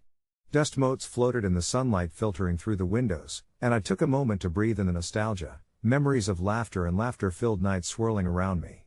That was the turning point. I began combing through local shops for unique baby gifts, thinking of Haley's style and colors she loved. Each item I picked up felt like an offering of love, a piece of my heart wrapped up in careful thought. I surprised myself with how enjoyable the process became, my anxieties dissipating into a soft acceptance of the love we were all bound to share. The chaotic beauty of family seemed a little less overwhelming, and I started to understand that chaos isn't always destructive. Sometimes, it's what binds and strengthens our connections. The day of the shower arrived with sunlight draping the living room in golden warmth. Family and friends crowded in, filling the space with laughter and the sweet scent of baked goods. I took a deep breath, and for the first time, I felt a wave of contentment wash over me. As Haley walked in, her glow eclipsing everything else, I couldn't help but smile. She looked radiant, and her happiness became infectious, pulling me from my anxious shell. We embraced tightly, and I whispered, "Let's just have fun." As the shower progressed, I busied myself ensuring everyone was enjoying themselves, but I kept a close eye on Haley. No longer did I feel like an imposter in the role of an aunt. Instead, I embraced every hug, every laugh shared among us. When Haley opened her gifts, her eyes sparkled brighter than I had ever seen. I watched her exude awe with each present, her gratitude pouring out as she shared stories with each person who had contributed to her journey into motherhood. That connection, that emotional exchange, was the heart of the chaos, the undercurrent that nurtured each moment we spent together. As the sun began to dip below the horizon, painting the sky with shades of purple and gold, I felt a content sigh escape my lips. I had not only helped organize a memorable day, I had also rekindled my sense of belonging within the family, reconnecting me with an identity I had almost neglected. Haley caught my gaze and, with a beaming smile, whispered, "Thank you for everything." In that moment, all my previous doubts seemed to evaporate, replaced by the warmth of our bond. In the weeks that followed Haley's shower, I embraced our family's evolving dynamics. I found joy in little things, like evening phone calls filled with baby name brainstorming and sharing in her cravings. Each conversation brought me closer to that little being who hadn't even arrived yet but already held such a special place in our hearts. As Haley eventually entered motherhood, the beautiful chaos I had once feared became a familiar dance of endless affection and unexpected moments. I wasn't just her aunt anymore, I was an active participant in her life and her child's, relishing the highs and comforting her through the lows. One evening, a few months after the shower, I laid in bed reflecting on my journey, tapping my fingers gently against my pillow. The knot that had once felt so constrictive was now just a gentle reminder of my growth. Perhaps being an aunt wasn't about perfection but about presence, sharing laughter, standing in support, and never shying away from the beautifully tangled web that is family. And as I drifted off to sleep that night, I left behind all doubts, embracing an open heart for whatever lovely chaos would come next, welcoming the new chapters that awaited us all. As the weeks rolled on, I found myself swept up in a rhythm, one that intertwined the mundane with the miraculous, the simple moments with the monumental milestones of Haley's pregnancy. I remember a particular afternoon when I stopped by her place to drop off some groceries. The spring sun poured in through the kitchen window, casting a warm glow over everything, and I was immediately struck by how vibrant she looked. Her pregnancy was sculpting her, transforming her into an even more radiant version of the girl I once watched dream of starting her own family. We sat at her small, round table over steaming cups of herbal tea, each sip grounding me more into this new, familial role I was learning to embrace. With every chat we shared, small ripples of vulnerability merged with laughter, weaving an intricate tapestry of connection that brought us even closer. Haley, with her wide, expressive eyes, would recount her fears about motherhood, the worry lines settling more frequently on her brow as her due date approached. I listened intently, nodding in recognition of the depth of her feelings, echoing my own reflections of inadequacy that had bubbled over. During the shower planning, it made me realize how much our experiences, though different, had a common thread woven by love, expectations, and a hint of self-doubt. One particularly rainy evening, as I scrolled through social media, I came across a post from my sister announcing that they had decided to throw a welcome home party for little Charlie, Haley's baby. The planning began shortly after, turning into a flurry of messages and ideas bouncing back and forth among our family group chat. It struck me then how exhilarating it was to actually be involved, to step out of my old self-doubt and dive into this new role of active participant in our shared family rituals. I volunteered to handle decorations, recalling my knack for arranging flowers and crafting small centerpieces that felt meaningful. The excitement of collaboration sparkled in our exchanges, and for the first time, I felt a sense of belonging in the chaos. As the day of the party approached, I became wrapped up in a flurry of creativity. I remember waking up at dawn, with birds chirping outside my window, my mind already racing with ideas. I gathered twinkling fairy lights, soft pastels of streamers, and, of course, a small burst of blooms that I'd hand-picked from a nearby farmer's market. The actual day finally arrived, filled with laughter, chatter, and the lure of sweet baby scents wafting through the air. I could feel an unmistakable blend of joy and vulnerability wrapping the room in warmth. Right before the guests arrived, I caught a moment with Haley in the dimness of the dimly lit hall. We stood shoulder to shoulder, glancing at the spread we had prepared, a cozy blend of homemade pies, cupcakes, and her favorite herbal-infused punch. "I can't believe how much we've grown," she said, her voice a mixture of joy and sincere disbelief. I remembered the girl who had texted me that I was the best aunt and smiled, thinking about how far we'd come together. As laughter echoed around us, I embraced that knot of emotion in my chest, now a soft reminder of the love that had filled the air between us. At one point during the gathering, I noticed different family members darting around the room, sharing their own stories and discussing the joys and challenges of parenthood. I felt the warmth of connection radiating among us, reminding me that family existed not in the absence of messiness, but rather in the harmonious blend of our differences. This newfound understanding washed over me like a soothing balm. I was now a part of something larger, a precious mosaic pieced together by shared experiences, even the imperfect ones. And when Haley, with her beaming smile and tired, yet blissful eyes, looked at me and mouthed a silent "thank you" across the room, I knew in that moment that I had found my place. I allowed myself to bask in the joy of the moment, letting the worries of my old self flicker away like the glowing light strung above us. There would always be more showers, birthdays, and quiet moments of chaos to share. As I departed that evening, with the scent of baby powder lingering in the air and the laughter of my family still echoing in my ears, I carried with me the knowledge that my role was simply to be there, present and loving, no matter the circumstances. Life, with its beautiful chaos, awaited us all, and I was finally ready to embrace each chapter that lay ahead. The hum of chatter filled the classroom, punctuated by the clinking of chairs and the rustle of notebooks, but I was lost in my thoughts, my fingers idly tracing the smooth surface of my desk. My name, Kieran, a beautiful name that held stories of my heritage, was a constant source of comfort for me. It was a reminder of where I came from, my family's roots in India, and the rich culture that shaped my identity. Yet, as I sat there surrounded by my classmates, I could feel the familiar weight of unease settling on my shoulders. Since starting high school in the United States, I had faced the same question from my peers over and over again: why don't you pick an American name? At first, I would laugh it off, shrugging my shoulders as if it were no big deal. But as the months went by, the well-meaning suggestions became more persistent, and I started to dread the conversations. Each request felt like a tiny chip at my identity, a subtle push toward becoming someone I wasn't. One dull September afternoon, the teacher announced a group project. The moment my classmates began to huddle together, brainstorming catchy names for their teams, I felt the tension rise in my chest. I had always been an observer, preferring to listen rather than speak up, but today, something shifted inside me. As the laughter and suggestions bounced around the room, I finally exhaled a deep breath, mustering the courage to say, "I don't want an American name." The words wobbled as they escaped my lips, but the room fell silent. I could see the surprise etched on their faces, momentary confusion mixed with pity. My friend Sarah, who had always been supportive, looked at me with wide eyes. "Why not, though? It would be so much easier for everyone." Her voice was soft, but I could hear the underlying judgment. "Because it's my name. It's who I am," I replied, my cheeks flushing.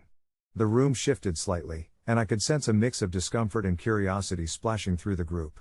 I could feel my heart pounding louder, the pressure of their stares weighing heavily on me, but I pressed on. I dove into the significance of my name, explaining the stories my grandmother used to tell me about my heritage, the richness that came with it. I shared how Kieran means ray of light, an embodiment of hope and inspiration in my culture. I felt a strange sense of liberation as I spoke. Perhaps I was finally asserting not just my identity but also my right to it. However, as the excitement of my declaration faded, the reactions shifted. Some classmates nodded along, and a few offered apologetic smiles, but I noticed others exchanging looks of bafflement as if they couldn't fathom why I didn't want to blend in. After class, Sarah approached me, her expression mixed with concern. "I get it, Kieran, but think about it, everyone here has names you can hardly pronounce. Why wouldn't you want something that's easier for us to remember?" Her insistence left me reeling. I had no intention of conforming to someone else's convenience. I felt an emotional surge of frustration mixed with sadness as I realized how hard it was for me to bridge this cultural gap among people I thought I could trust. As the week passed, I found myself pondering the reactions of my classmates, unsure if I had been too confrontational. A lingering doubt settled in my mind about whether I had made the right choice. The struggle became my silent companion, a shadow tugging at the corners of my thoughts. Then one evening, I received a message from Sarah, a simple apology for the way the conversation had turned that day. She expressed that she understood my perspective better now, and while she might not fully grasp my experience, she respected my choice. I felt a warmth wash over me as I read her words. Perhaps I hadn't lost my friends after all. The next day at school, I entered the cafeteria, hesitant about how my classmates would respond. To my surprise, several of them greeted me enthusiastically. "Kieran," they yelled as I walked in. A flicker of disbelief turned into a smile on my face. They had embraced my name, my identity. The earlier tension faded into a past I could learn from, setting the stage for deeper connections. So now, as I sit in this moment of beautiful uncertainty, I can't help but reflect on how vulnerability can carve pathways to empathy. It's an unexpectedly uplifting realization, knowing that my voice carries weight and that my identity is worthy of respect. I learned that standing firm in my truth not only affirmed who I was but allowed others to see me for it, too. Even though there would still be moments of doubt ahead, both about my identity and how it was perceived, I felt ready to embrace the journey. The idea of belonging is complicated, particularly in a world that often insists on conformity. Yet somehow, in carving out space for who I was, I found a flicker of light in the connection we all sought, a shared humanity draped in diverse stories. And perhaps, just maybe, my name was not just a label but a bridge connecting different experiences. Update: a few weeks later, I found out that Sarah started a project on names and their meanings for our school's cultural day. She reached out to me, asking if I would share my story and the significance of my name. This unexpected twist rekindled my excitement about cultural exchanges, allowing me to be an ambassador for understanding in our school. As I prepared my presentation, I felt an awe-inspiring sense of purpose swell inside me, reminding me that our names can pave the way for sharing, listening, and ultimately connecting with those around us, encouraging dialogues that burst with empathy and warmth. As the cultural day approached, I dove deep into the significance of my name, unraveling the threads of its history and the stories embedded within it. My name, Anais, is rooted in a tradition stretching back to my ancestors, resonating with layers of meaning that felt personal yet universal. I meticulously researched the etymology, the cultural contexts, and even the stories of other individuals who shared the name, finding comfort in the fact that the name was not only mine but a connection to many who walked similar paths before me. Each night, as I reviewed my notes by the soft glow of my desk lamp, I felt the anticipation build. It wasn't just a presentation. It was a chance to turn the tide of misunderstanding and perhaps inspire others to appreciate their own names and heritages. I designed a simple PowerPoint slideshow, featuring images of my family, pictures from cultural celebrations, and quotes that celebrated the beauty of diversity. On the day of the presentation, the auditorium buzzed with excitement. Students from every corner of the world shared their stories, and for the first time, it felt like I was part of something larger. When Sarah introduced me, I noticed her warm smile, and it grounded me in the moment. As I stood before my classmates, I looked out into their faces, many of whom I'd shared fleeting glances with in the past, but never truly connected to. I began by recounting the little anecdotes I had gathered about my family history, how my parents had chosen my name as a way to honor my heritage, and how it had shaped my identity. As I spoke, I could see a ripple of curiosity wash over the audience. Some leaned forward, while others exchanged glances of intrigue. I told them about that moment in the hallway that had unsettled me to my core, about feeling like an outsider simply because of my name. As the truth poured out, I felt an unexpected wave of vulnerability mixed with empowerment. Here I was, shedding my cloak of insecurity. As my presentation progressed, I encouraged my peers to share their own stories, creating a circle of respect and curiosity. One by one, hands raised high, revealing stories of names passed down through generations, and names chosen for their meanings. It became clear that while we were all unique, we also shared the same thread of seeking acceptance and connection that intertwined through our diverse backgrounds. I felt a renewed sense of camaraderie and community blossoming in the room though, which struck a profound chord in my heart. By the time I finished, I felt light, like I had released a burden I didn't even know I carried. The applause echoed, warm and sincere, and rather than purely congratulatory, it felt like a collective acknowledgement of the stories we all carried. In the following weeks, something beautiful began to unfold. My classmates, spurred on by the reactions from the presentation, started greeting each other by their names, spelling them out, sharing their meanings, and listening to each other with an attentiveness that hadn't existed before. It was as if my presentation had ignited a small cultural revolution in our school, a ripple effect of empathy and respect for the stories behind each name. Even Sarah and I grew closer. We chatted about our backgrounds often, a friendship flourishing through our differences. She even asked me to collaborate with her on a poster for next year's Cultural Day, which I happily agreed to. Reflecting on the journey we had taken, I realized that I had found my voice amidst the noise of uncertainty. The way my classmates began to see each other with more warmth, emphasizing real connection over preconceived notions, inspired me beyond words. This experience taught me that names, while they might carry the weight of identity, also bear the potency of understanding when we dare to search for meaning in them. Months later, as I watched friendships blossom and our school become a vibrant tapestry of cultures sharing their truths, I no longer felt like I was on the fringes. I was woven firmly into the fabric of our shared stories. I sometimes wondered what would have happened had I not pushed back at those moments of discomfort, and I knew that those moments had shaped me in ways I would reflect on for years to come. As I settle into bed each night, I feel grateful for the journey and those conversations we shared, threading together a deeper understanding of what it means to be both unique and connected.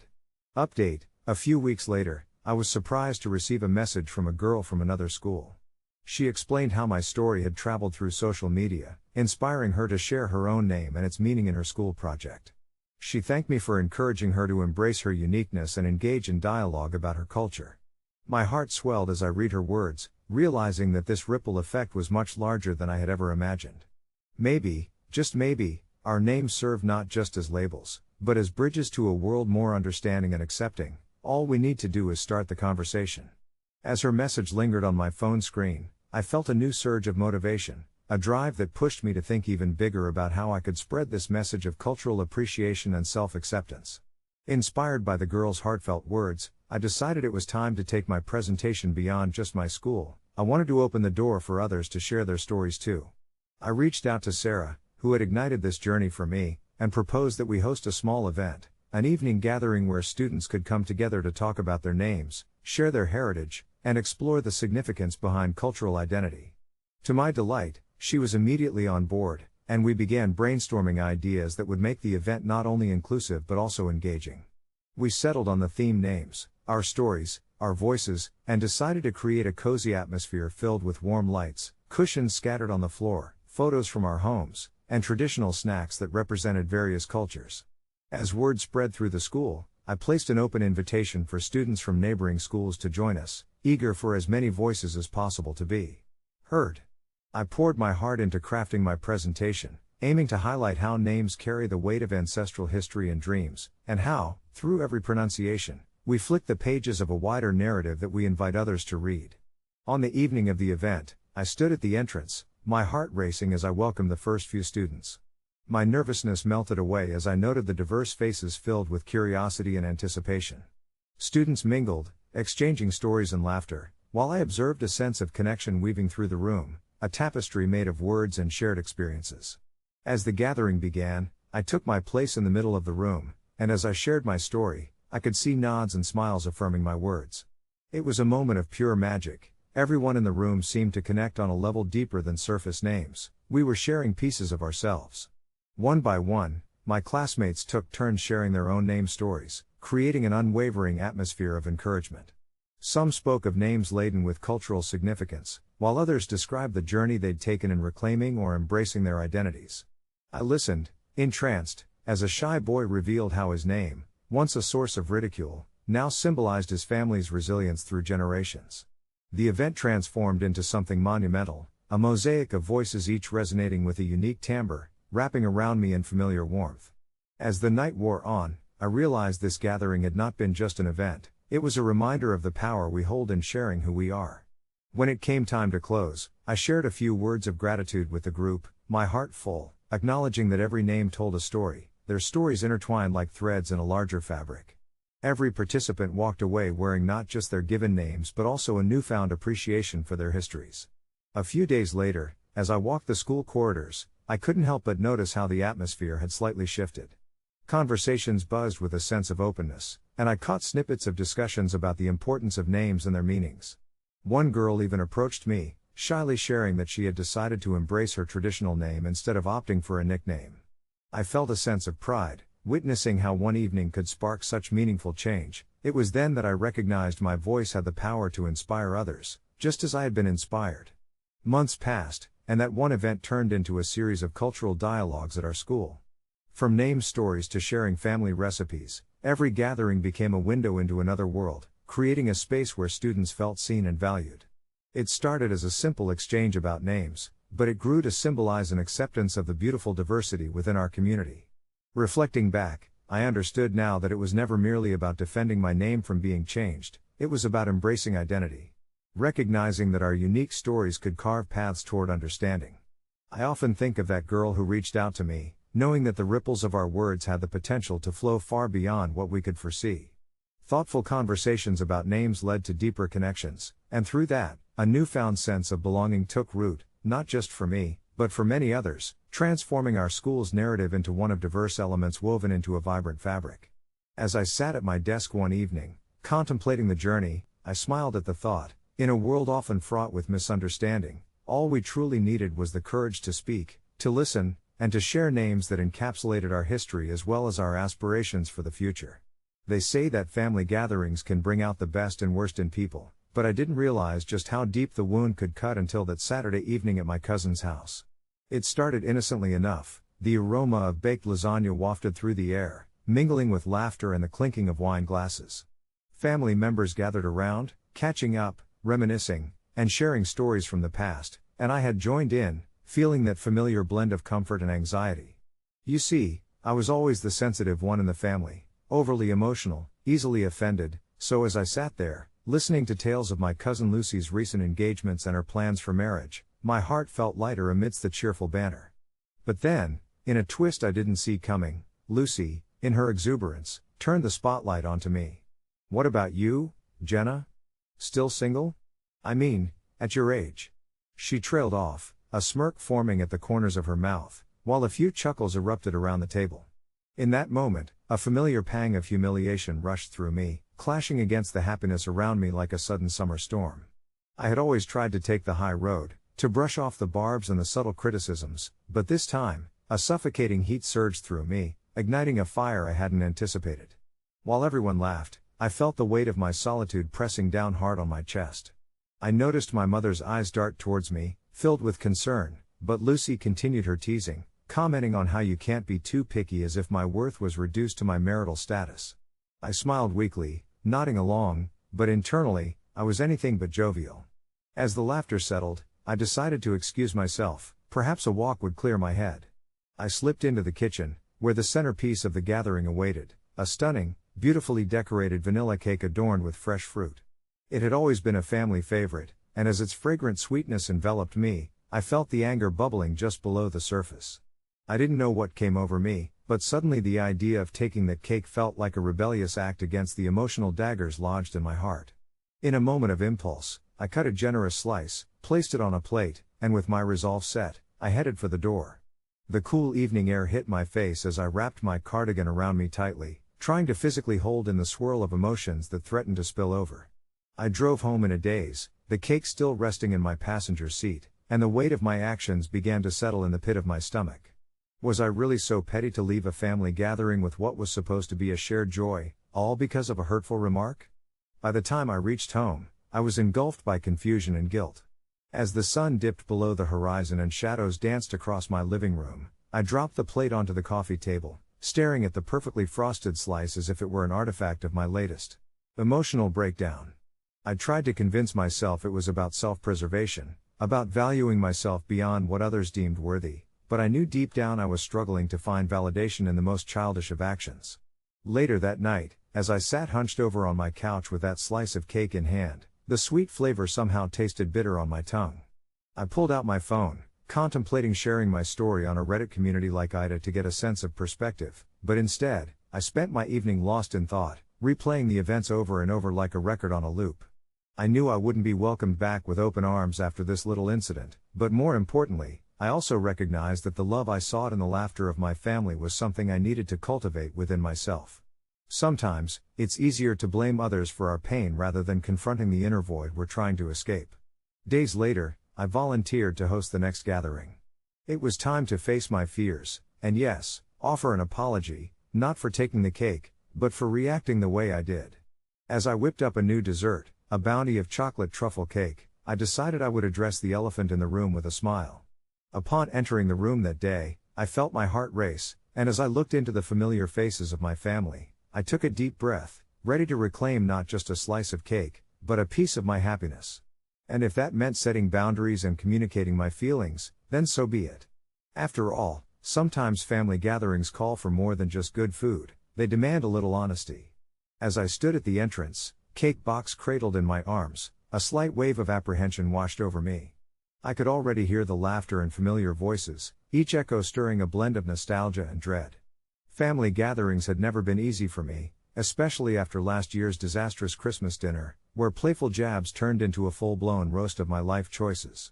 I'd left that evening with my pride bruised and my spirits deflated, clinging to the memory of my half-eaten slice of pumpkin pie as if it were a lifeline. Now, however, with this chocolate truffle cake crafted from my heart, I wanted to approach things differently.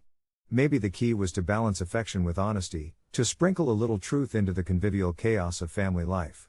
As I stepped into the living room, the scent of cinnamon and pine wafted through the air, wrapping around me like a familiar hug. The tree stood tall in the corner, adorned with mismatched ornaments that represented years of shared experiences, each with its own story to tell. My cousins sat in clusters, animatedly discussing their latest accomplishments, promotions, engagements, and this Christmas' hottest gifts. I wanted to join in, to share my own victory, which was simply surviving a year of self-reflection and personal growth. Instead, I hovered near the door, setting the cake down on a nearby table as voices rose and fell like waves crashing onto a shore. "Hey, do you need help with that?" My older brother, Matt, called over his shoulder, scrolling through his phone with the other hand. I forced a smile, feeling a warmth at his offer, yet quickly dispelling it. "Nope, I've got it," I replied, my tone a tad too cheerful, a shield against unkind words that crept to the edge of my mind. He muttered under his breath, his lingering gaze indicating he wasn't buying my bravado. As if on cue, Aunt Linda entered the room, her aroma of lavender overpowering my sense of comfort. "What's that you've got there?" she chimed, glancing at the dessert with a mix of feigned disinterest and genuine curiosity. "It's chocolate truffle cake." I beamed, hoping to draw her in, to share in the anticipation of something wholesome. "I thought it would be nice." My gut twisted slightly as I awaited the inevitable critique. "Sure enough," she smirked, her eyes narrowing in amusement. "Another dessert attempt, huh? I don't know why you keep trying. Maybe aim for something more simple next time?" A little knot formed in my stomach. I had prepared mentally for this. A volley of comments targeting my culinary skills had become a family tradition. However, her words tumbled over one another, forming a barrier between my excitement and her dismissive tone. I thought everyone might enjoy it," I said, my voice faltering, feeling the heat of embarrassment creeping up my neck. "Of course, we want to enjoy it, like the time you tried to bake those gourmet brownies. You remember how that went, right?" The laughter that followed her words sliced through the room, red-hot embarrassment igniting the feelings I'd buried deep. The warmth I had felt upon entering evaporated in an instant, replaced by that familiar sting of hurt. I gathered my resolve, the year's worth of healing impulses swirling in my mind. With the cake box in one hand and my heart thundering in my chest, I made the decision to step back from the farce. The words I'd been rehearsing all week danced on the edge of my tongue, waiting to be spoken. "You know, I thought gatherings like this were supposed to be a moment of joy, a time to lift each other up instead of tearing one another down." The room fell silent, my voice trembled against the weight of the gathered family. "I'm tired of feeling like my efforts are just fodder for jokes." Staring into the faces of my family, a mixture of surprise and discomfort washed over them. I took a breath. "It's okay to joke around, but let's keep it kind. I bring things here because I want to share my joy, not to be an easy target." The cake was my emotional anchor, a creation that represented the energy and thought I poured into every layer, and as I held it firmly, I began to feel the walls of isolation slowly crumble. A heavy pause filled the air, then one of my cousins, Hannah, stood up. "You're right. Honestly, we're all just so wrapped up in our own little lives. Sometimes that we don't realize how our words impact others." Her honesty served as a reminder that beneath the laughter, we were all human, wrestling with our insecurities. As she spoke, I noticed the softening in their expressions, a newfound awareness glinting in their eyes. Aunt Linda swallowed hard, her expression shifting from smugness to contemplation. "I'm sorry," she said, her voice surprisingly gentle, "I didn't mean to hurt your feelings. I'm proud of you for trying something new." The corners of my mouth lifted slightly as I observed the shift unfolding. Emily, another cousin, chimed in next. "Yeah, let's put a stop to old traditions that make someone feel less than. How about we try a slice together?" With that simple gesture, I felt the tension dissipate. As I retrieved my cake, my heart began to heal, the forks gleaming beneath the light like beacons of hope for new beginnings. In that moment, I realized reclaiming my happiness wasn't just about addressing the hurt, it was about reminding them of the strength found in honesty and vulnerability. As the first slice was served and laughter resumed, I felt like I was finally leaving behind the shadow of last year's self-doubt, replacing it with the light of acceptance and love. Weeks later, I'm scrolling aimlessly through my phone when I notice a text from Matt. "Hey, Mom says your cake's a hit. You should bring it to the next get-together, too." I chuckled quietly, tapping on the screen to respond. "Will do. And this time, I might just bake something with vegetables." His reply came instantly, "As long as it's not another gourmet disaster." The laughter I shared with my family that night still echoed in my heart, an ongoing reminder that vulnerability opens doors, nudging us all to grow together, cake in hand. As I sat with my phone in hand, memories of that evening flooded back, carrying with them an assortment of flavors, scents, and sentiments. I could still taste that rich chocolate truffle cake, its smooth texture melting away as I shared it with my family, and the way the subtle sweetness of laughter filled the air just as much as the dessert. The incident had unlocked something deeper within our family dynamic, particularly between myself and my siblings, who had, more often than not, let the familiar warmth of gathering slip into passive-aggressive banter or awkward silences over the years. I found myself reflecting on how, for so long, I had worn my feelings like armor, believing that silence would shield me from judgment. Yet, the night I took my cake and my voice to that gathering felt like shedding an old skin, the uncomfortable weight of unresolved tension replaced by unexpected revelations. Everyone had their share of struggles, insecurities, and misunderstandings. Even my brother Matt, who always seemed to flit through social interactions with a devil-may-care attitude, had approached me afterward with more sincerity than I had anticipated, apologizing for teasing me. Over the years, I sometimes took poking fun at you for the laughs, but it hit me that maybe I was just scared you'd never find your place among us if I didn't make you laugh," he said, scratching the back of his head sheepishly.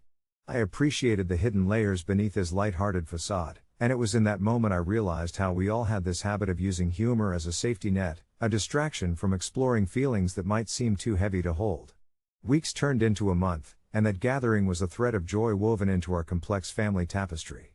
I received sporadic texts from Matt, including silly memes and inside jokes, an invitation to keep the dialogue open. It became evident that while humor deflected deeper conversations, it also paved the way for them.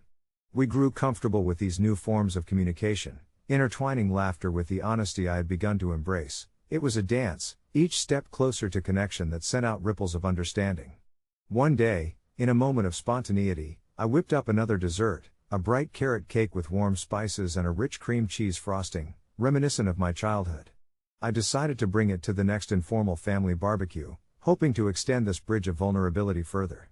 As the day approached, I felt the familiar tingle of excitement mixed with a sprinkle of anxiety. I hoped the atmosphere would echo that previous encounter, filled with both sweet and savory exchanges rather than resulting in silence laden with unexpressed feelings. When the day finally arrived, I went through a whirlwind of emotions, bustling through the kitchen with my cake in hand, feeling proud when family members admired my baking skills.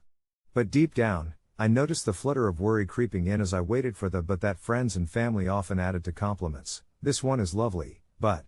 To my surprise, however, the admiration flowed seamlessly, encouraging conversations that built upon one another rather than deflating at any sign of pressure. I found myself having a heart-to-heart with my cousin Lisa, who confided her own struggles with balancing expectations from family and career. We laughed, remembered joys from our childhood, and marveled at how our family had evolved. The night unfolded in a tapestry of dialogue and connection, punctuated by delicious bites of cake and rich laughter. I noticed Matt laughing heartily after recalling one of my kitchen's disasters, only to pause, trendy drink in hand, and add, "But the way you turn this into a thing is what makes you special. I'd never have the courage to put myself out there like that." It struck me how my willingness to assert my feelings had formed a ripple effect, encouraging honesty around the table, transforming our conversation into mirrors reflecting our vulnerabilities. And in that moment, I realized that the laughter, the mixed flavors of cake, and the weaving together of our stories were intertwined. Expressions of love and acceptance. As the gathering came to a close, I left that night with more than just the satisfaction of having baked another delicious cake. I carried with me a deeper understanding of vulnerability, one that left room for growth, connection, and an unshakable sense of belonging. And so, in the days that followed, the narratives we shared became evolving chapters. Each cake I brought to the table was a fresh page in a family saga, where laughter, honesty, and love continued to rise just like the desserts that brought us together. There I was, standing in the corner of a dimly lit room, watching as people laughed and mingled, the soft thrum of music setting a carefree backdrop to the evening. It was supposed to be a fun night out, a chance for me to impress Melissa, my date, who had caught my eye a few weeks ago at the coffee shop where I worked. We had hit it off swiftly, sharing jokes and secrets over cups of steaming lattes, and on that Friday night, I felt hopeful that this party would deepen our connection. But a mere hour into the gathering, my excitement began to dwindle as a strange pit of disappointment settled in my stomach. I had made my way to the bar to grab water, feeling slightly parched from the small talk I had been engaging in. I turned to Melissa and asked if she would mind grabbing 2 glasses while I full-on chatted with a few friends who had arrived. With a playful smile, she agreed. Minutes passed, and I noticed her standing at the bar, chatting with some of her friends and completely neglecting my request. I could feel a sense of annoyance creeping up me. It wasn't that big of a favor. I mean, how hard was it to just fill a glass with water? When I finally got her attention, I decided to approach the bar myself, making my way through the warm crowd. I didn't want to make a scene, but as I reached the counter, claims of thirst whispered in my mind.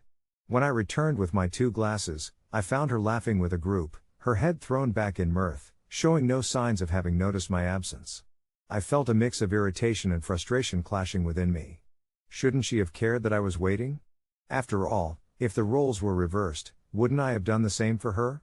I set the glasses down, approached her too calm demeanor, and quipped lightly, "Did you not hear me ask for water?" Her response was more flippant than I had anticipated, akin to waving a dismissive hand at a child's tantrum. "Chill out. It's just water. We're having fun, aren't we?" I had considered myself easygoing, perhaps even too easy at times, but this felt different. I wasn't just parched, I felt like an afterthought. I thought about trying to shrug it off, to laugh with her, and pretend her nonchalance didn't bother me. Yet that wasn't the case. Something deep inside tugged at me, urging me to pay attention to the growing fissure in our evening.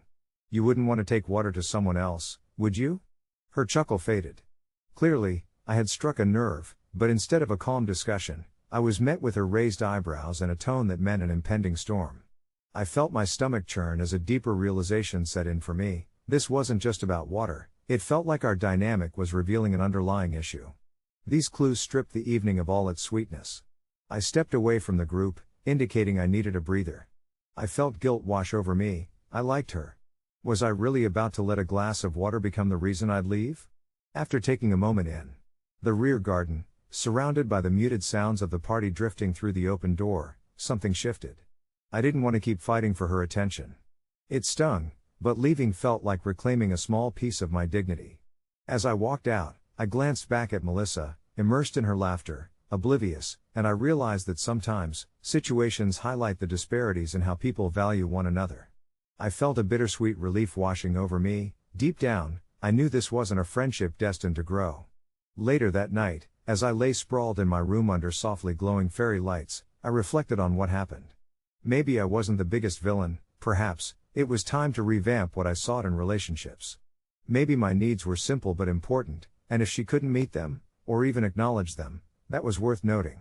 That little moment revealed more about her indifference, and ultimately, I would rather spend my time with someone who wouldn't just quench my physical thirst, but my emotional one as well.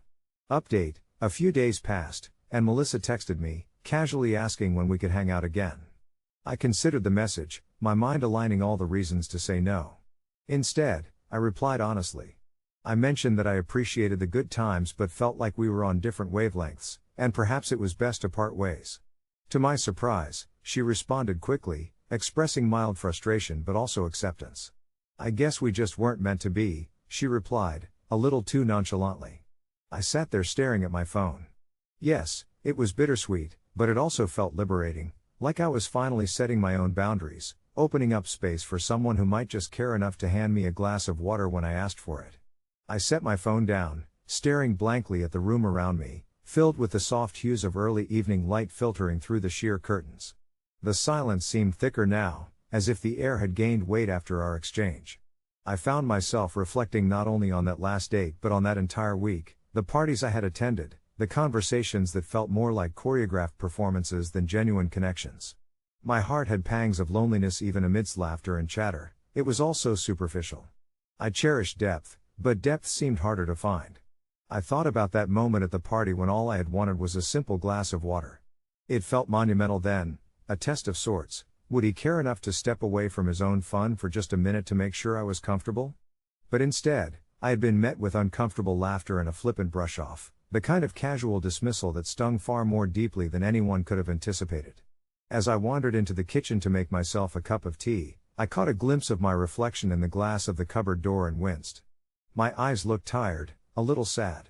I wasn't entirely sure what I was looking for anyway, some validation? Understanding? Or perhaps just a partner who saw me as I truly was, rather than a checklist they could tick off at a party. Sipping the warm tea, I tried to focus my thoughts. I could feel the echoes of their laughter still surrounding me, but rather than drown in it, I wanted to find a way out into the quiet. I wanted to rediscover myself in the silence. The next few days passed in a blur. I stayed busy, working through stacks of paperwork during the day, and on weekends, I buried myself in hobbies I had neglected. A long-forgotten passion for painting took precedence one afternoon as I dipped my brush into vibrant colors. Each stroke on the canvas seemed to soothe my restlessness, allowing buried emotions to flow out, a startling catharsis emerging from the swirl of blues and greens. Yet amid that serenity, I couldn't shake off the tangled cords of loneliness. Somewhere deep down, I still craved companionship, a connection that felt real. By the time I got the invite for a friend's upcoming birthday party, I hesitated, contemplating whether I should go. This time, however, the thought didn't fill me with dread. In fact, it carried a sense of anticipation. I dressed up that evening with a newfound liveliness. I chose an outfit that made me feel confident, a pair of bright, flowy pants and a top that shimmered just enough to catch the light. Maybe, with a little luck, I would meet someone who understood the value of communication, even for small things like water. It would be clear from the start that I wanted more, a dual respect that could blossom in little interactions. Once at the party, I first wandered toward the snack table, grabbing a few bites while scanning the crowd. I laughed as I recognized familiar faces and exchanged pleasantries. For the first time in a while, I felt weightless in my own skin, unburdened by expectations, both from myself and the people around me. Eventually, I found a quiet corner on the patio, where soft music fueled gentle conversations. I admired the way the stars began to twinkle above. It was mesmerizing, grounding, and perhaps inviting for possibilities. That's when she approached, Maya, an acquaintance from a mutual circle. She had a genuine smile that lit up her face, and her laughter resonated with warmth and candor. I was surprised at how easy it was to talk to her, as if we were old friends catching up. Mid-conversation, I asked her if I could grab a glass of water and, to my delight, she immediately grabbed mine and her cup matter-of-factly, sliding them both toward me without second-guessing. As she casually remarked how important hydration could be, I couldn't help but smile. For the first time since that last encounter, I felt seen, as if I had been handed a lifeline rather than just a drink. Over the next hour, we shared stories about life, quirky hobbies, travel dreams, and the absurdity of dating mishaps.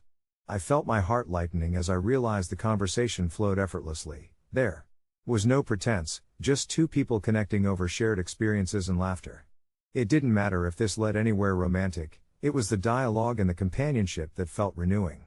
Amidst all this, I could feel my earlier hesitations fading away, not because I feared being alone, but because here, in this little pocket of the universe, I knew I had worth, and I wouldn't settle for anything less. As the night wound down, we exchanged numbers, promising to stay in touch, both of us leaving perhaps with the potential for friendship or something deeper. Walking home under the starlit sky, I took a deep breath, a smile drawing across my lips. I didn't feel like I had lost it all, rather, I felt that I was finally starting to gain everything I wanted, not just in a partner, but also the self-assurance of knowing what I deserved. In the days that followed, I wondered if any of this would lead anywhere more than light-hearted chats over coffee. Still, the journey of rediscovering myself felt infinitely more significant than focusing on finding a romantic partner. As those weeks turned into months, each conversation with Maya, no matter how simple, helped build a foundation that eventually turned delightful, sometimes surprising. I realized it was always the little things that mattered, just like a glass of water did that night. I chuckled softly to myself, reflecting that maybe, finally, I had learned to navigate my own path, and perhaps I had even found someone who could walk alongside it, glass in hand, genuinely invested in more than just where life would lead us. And so, as I curled up on my couch one quiet evening, I felt a peace I hadn't encountered in a long time, and as I drifted off to sleep, I knew I wasn't the asshole for leaving a party. If anything, I had made room for something far better than I had ever hoped for. The following weeks unfolded like a gentle sunrise, warm and promising. I took my time getting used to this new chapter. I was buoyed by my decision, and it sparked something within me, a renewed sense of self-worth that felt as refreshing as my long-awaited glass of water.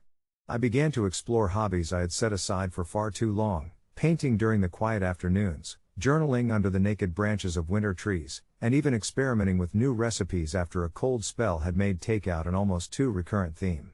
With each brushstroke or new ingredient, I felt greater clarity wash over me, like I was reclaiming pieces of myself that I didn't know were lost in the routine of trying to please others.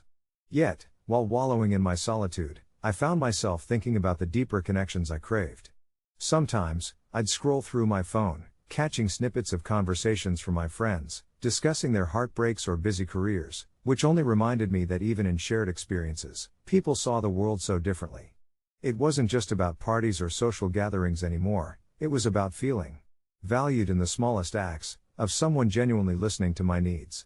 One crisp Saturday afternoon, I received a text from a friend I hadn't heard from in a long while. Jess always had the right level of kindness blended with mischief that made her captivating to be around. She wanted to know if I'd join her and a few others at a local coffee shop for an art festival starting next weekend. Memories of our spontaneous adventures flickered in my mind, and without hesitating this time, I agreed. The closer the date approached, the more I found myself alternating between excitement and apprehension. What if I froze again? What if someone needed something from me, and I felt constricted by the desire to appease? Those thoughts clung to me like shadows, but I understood they stemmed from the residual anxiety of that last party. And yet, how could I forge new memories without risking a little vulnerability? The day arrived, and the old coffee shop was even more enchanting than I remembered, with chunky vintage furniture and soft jazz humming in the background. The walls were adorned with local artists' works, vibrant colors splashed across canvases, each whispering a story I longed to dive into.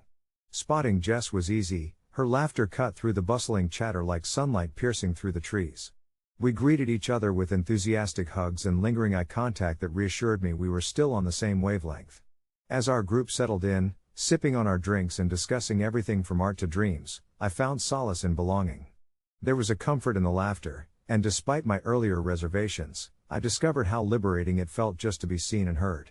Halfway through our gathering, I excused myself for a moment and made my way to the restroom.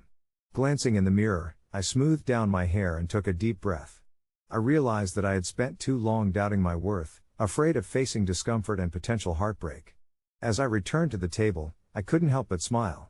I was welcomed back to the group with open arms, a seat saved beside Jess. The conversation flowed, laughter crescendoed, and someone even asked about my recent painting venture, prompting a glimmer of pride within me to share my latest piece. That evening turned into an impromptu art critique followed by plans to visit galleries around town. It felt like a tapestry of warmth was woven around us all, threading kindness, creativity, and understanding together. I left the venue feeling lighter, the tension that had momentarily wrapped around my chest uncoiling like the tendrils of dawn breaking through. As I drove home, the streetlights flickering past, I reflected on the day, a mosaic of rekindled friendships, laughter shared over cappuccinos, and the beauty of allowing myself to step outside of what once felt like looming shadows. For the first time, I understood what it meant to be genuinely present with others and myself. I realized I didn't have to mold myself into someone's ideal collection of traits to find companionship, I simply needed to allow myself to exist as I was. Looking at the horizon ahead of me, painted in nothing but the gentle hues of twilight, I whispered to myself, I'm not the asshole for leaving that party, but rather, I am the architect of my own journey, and finally, I could feel that faint hope blossoming with every step I took. Every Friday, as twilight began to drape its velvet shadow over my town, I found myself slipping into an abandoned version of our world, a realm I had only begun to understand. My name is Sarah, and at 32, I was navigating the messy waters of adulthood with the grace of a swan on ice. I had a job I loved as a graphic designer, a small but cozy apartment, and a close-knit group of friends who would gather over wine and laughter every weekend. Yet beneath the surface of my seemingly idyllic life simmered a strange phenomenon. Every Friday, with the onset of night, I stumbled into this alternate reality where everything felt both eerily familiar and paradoxically different. It started innocuously enough, just the usual urge to take a solitary walk to clear my mind after a hectic week. One evening, I meandered through the park, where the scent of damp earth filled the air and streetlights flickered like stars awakening, when I felt a sudden chill dance along my spine. That was the moment everything changed, as I found myself staring down an alleyway I had never noticed before.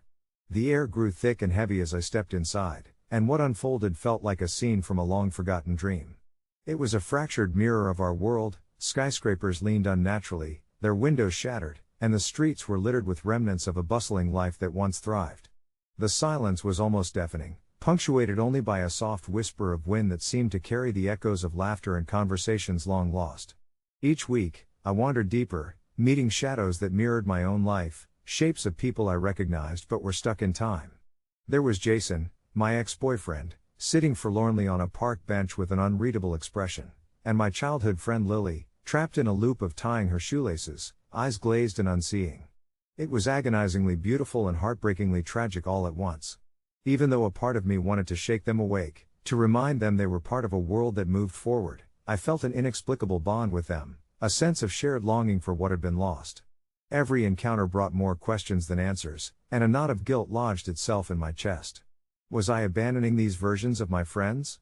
I found comfort in the stillness they provided, a stark contrast to the chaos of life outside this broken reality, yet it was a bittersweet solace. The emotions tangled within me, weaving a fabric of unresolved feelings I had yet to confront. Driven by a mix of curiosity and a need for closure, I questioned my own reality. Was I merely a spectator in this parallel existence, or had I become an unwilling participant in the decay of what used to be? After weeks of wandering, something extraordinary happened. One Friday, as the sun dipped below the horizon, swallowing the remnants of daylight, I found myself holding the hand of past Sarah, a version of me caught in a moment of vulnerability, crying over the remnants of lost dreams. In that moment, I realized she wasn't merely a reflection, she was a part of me, and her pain was my pain, an echo of my fears and regrets. I squeezed her hand tight, and a warmth surged between us, an understanding that we were allowed to feel all of it, the joy, the sorrow, the unfinished stories. I took a breath, exhaling the weight of expectations, and whispered promises of resilience, coaxing her to step into the light of possibility. When the dawn broke, pulling me back to my own world, I carried that moment with me. I understood now what this strange journey had been about. It wasn't just about fleeing into shadows but confronting what lay within. The following Fridays came and went, and with them, I chose to embrace both the hazy memories and the bright future waiting for me. I sought therapy, started journaling again, and reached out to the people I had neglected, rebuilding those connections with renewed vigor and honesty. In reflection, every weekend became an opportunity to grow, to heal, and to evolve. I never saw that abandoned world again, but perhaps it existed in the whispers of my mind, urging me to confront the echoes I had long kept at bay. It was strange but liberating. There was no need to return to a world that was never mine to mend. Life persisted, with its beautiful messiness, and I was ready to embrace it all anew. Update: a few months later, after harnessing my newfound sense of hope and strength, I invited my friends over for a gathering. I shared my experiences with them, how fear and joy intertwined in our lives, how we each carried shadows of past selves within us. To my surprise, they opened up too, revealing their struggles, the dreams that slipped away, the relationships that faded.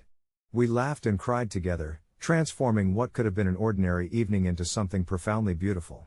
In that moment, I realized that while my journeys into the abandoned world were over, the true exploration of life had only just begun. The warmth of our shared stories lingered in the air long after my friends left that evening, their laughter echoing in the silent corners of my home like a comforting blanket. I sat among the remnants of our gathering, the empty glasses, the discarded pizza boxes, the faint smell of burnt candle wax, and let the realization of our newfound connection wash over me. It struck me how easy it was to get lost in the grind of everyday life, focusing on the mundane tasks and brushing aside our emotional landscapes as if they were clutter. But that night, we had revealed our vulnerabilities. We peeled back the layers we wore for the world, showing glimpses of the pain and passion that simmered beneath. It was a cathartic release for all of us, a pact to keep our hearts open, no matter how scarred they may have been. As the days went by, I found myself seeking the presence of my friends more often, each gathering becoming a ritual of sorts, small fires of connection. Against the chill of life's uncertainties. We shared coffee before work, late-night walks under stars that appeared more vivid than ever, and even those awkward moments of silence that spoke volumes about our growing trust. The abandoned world where I once escaped felt increasingly distant, a fading echo of solitude in contrast to the vibrant tapestry we were weaving together. Yet, sometimes, an unfamiliar shadow would brush against my thoughts, a faint reminder of the solitude I once found comforting. One Friday night, as I prepared for another gathering, the air thick with anticipation, I glanced out of my window and spotted a figure in the distance. An overwhelming sense of déjà vu washed over me. I recognized the silhouette from my previous encounters within that parallel realm. It stood still amidst the swirling wind, a tangible piece of my past resurrected in the real world, its presence unsettling yet oddly magnetic. My heart began to race with a mixture of fear and disquiet. Had my journeys truly ended, or did the abandoned world still seep into my reality? I pushed the thought aside and joined my friends, our conversations flowing like an unbroken river, laughter bubbling through the thick evening air, but the figure lurked in the corner of my mind, demanding attention. It became an unwelcome guest at our feast, lingering there, causing my smile to falter and my laughter to sound hollow at times. As the night carried on and my friends' stories unfurled, I fought to focus, yet every time I glanced outside, there it was, steadfast and unyielding. That following night, sleep evaded me like a wary wild animal, and I found myself staring out into the dark. Something compelled me, an insatiable thirst to confront whatever ghost of my past was anchored in the shadows. I slipped out of my house, leaving behind the warmth of camaraderie, unsettling excitement coursing through me. As I approached the figure, I felt a magnetic pull drawing me closer. Despite the nagging fear that crept into my thoughts, the urgency to uncover the truth wrapped around me like a scarf on a cold winter night. When I finally stood before it, the figure morphed into an ethereal version of myself, an echo from the abandoned world, draped in garments that seemed woven from air and despair. "You left me behind," it whispered, the voice unfamiliar yet intimately familiar, echoing the unresolved parts of my spirit. The words dug deep, but instead of fear, a wave of recognition washed over me. "I didn't leave you, I transformed," I replied, my voice steady despite the shivering uncertainty in my heart. We stood there, two halves of the same story, the weight of everything unspoken suspended in the air like a thick fog. "You can't run from what you've been," the phantom self cautioned, "but you can accept it." The truth nestled within me at that moment. No longer was I that figure trapped in desolation. I understood now that both aspects of myself were valid, not separate but interconnected, each yearning for recognition and acceptance. With a newfound resolve, I stepped forward, embracing the other me, feeling the cold slip away and warmth fill the air between us. "I understand you," I murmured, "and I won't forget you." It had all led to this nexus, this moment of convergence of past and present. The figure shimmered before me and gradually began to dissolve like mist at dawn. In that transformative moment, I realized that our struggles didn't define us but rather enriched our existence. They interwove into the fabric of who we were and who we were becoming. When I returned home, I sensed a profound stillness around me. I slid back into bed, cradled by the quiet, the echoes of our gathering still mingling with my thoughts, now clearer and brighter. Each relationship, each struggle, each laugh shared had not just been an escape from the abandoned world but a pilgrimage toward wholeness and acceptance. As I drifted off to sleep, I understood that my journey had only just begun, the threads of connection promising the warmth of love, hope, and understanding in a world both expansive and beautifully intimate. Update: a week later, I received an unexpected message from one of my friends, who revealed that after our last gathering, they had decided to pursue a passion they had long abandoned. Through our conversations, they realized how much they had been missing out on by burying their dreams. They were taking steps to reclaim their life, inspired by that evening's vulnerability. I felt an overwhelming tide of gratitude, knowing that the parallels of our lives would continue to entwine in unexpected ways, far beyond what I had initially imagined. Each Friday now carried a promise, a chance to expand our worlds together, simultaneously exploring the depths of our past while forging paths into a brighter future. As the weeks passed, our Friday gatherings became something I eagerly awaited, a soft beacon amid the tumult of everyday life. Each meeting transformed into a safe harbor where we could shed our masks, nurturing a bond that felt both fragile and resilient at the same time. We shared stories of progress and setbacks, each tale echoing with laughter or laced with the bittersweet recognition of our past regrets. I watched my friends dive headfirst into their passions. Clara picked up painting again, her once dormant creativity swirling back to life in vibrant hues, while Jake, a former musician, dusted off his guitar, the strings quivering in anticipation as he strummed melodies that had long been silenced. On one damp Friday evening, as a gentle rain tapped on the windows, we gathered in my living room, sipping tea and wrapped in the warmth of our camaraderie. The air was thick with shared ambitions and relentless hopes, and as the rain pattered softly against the glass, Clara stood up, her hands shaking slightly as she held a newly completed painting. I painted this for all of you," she announced, her voice vulnerable yet steady. We turned our attention, and I felt breathless as the canvas came into view, alive with swirling colors that seemed to dance in harmony.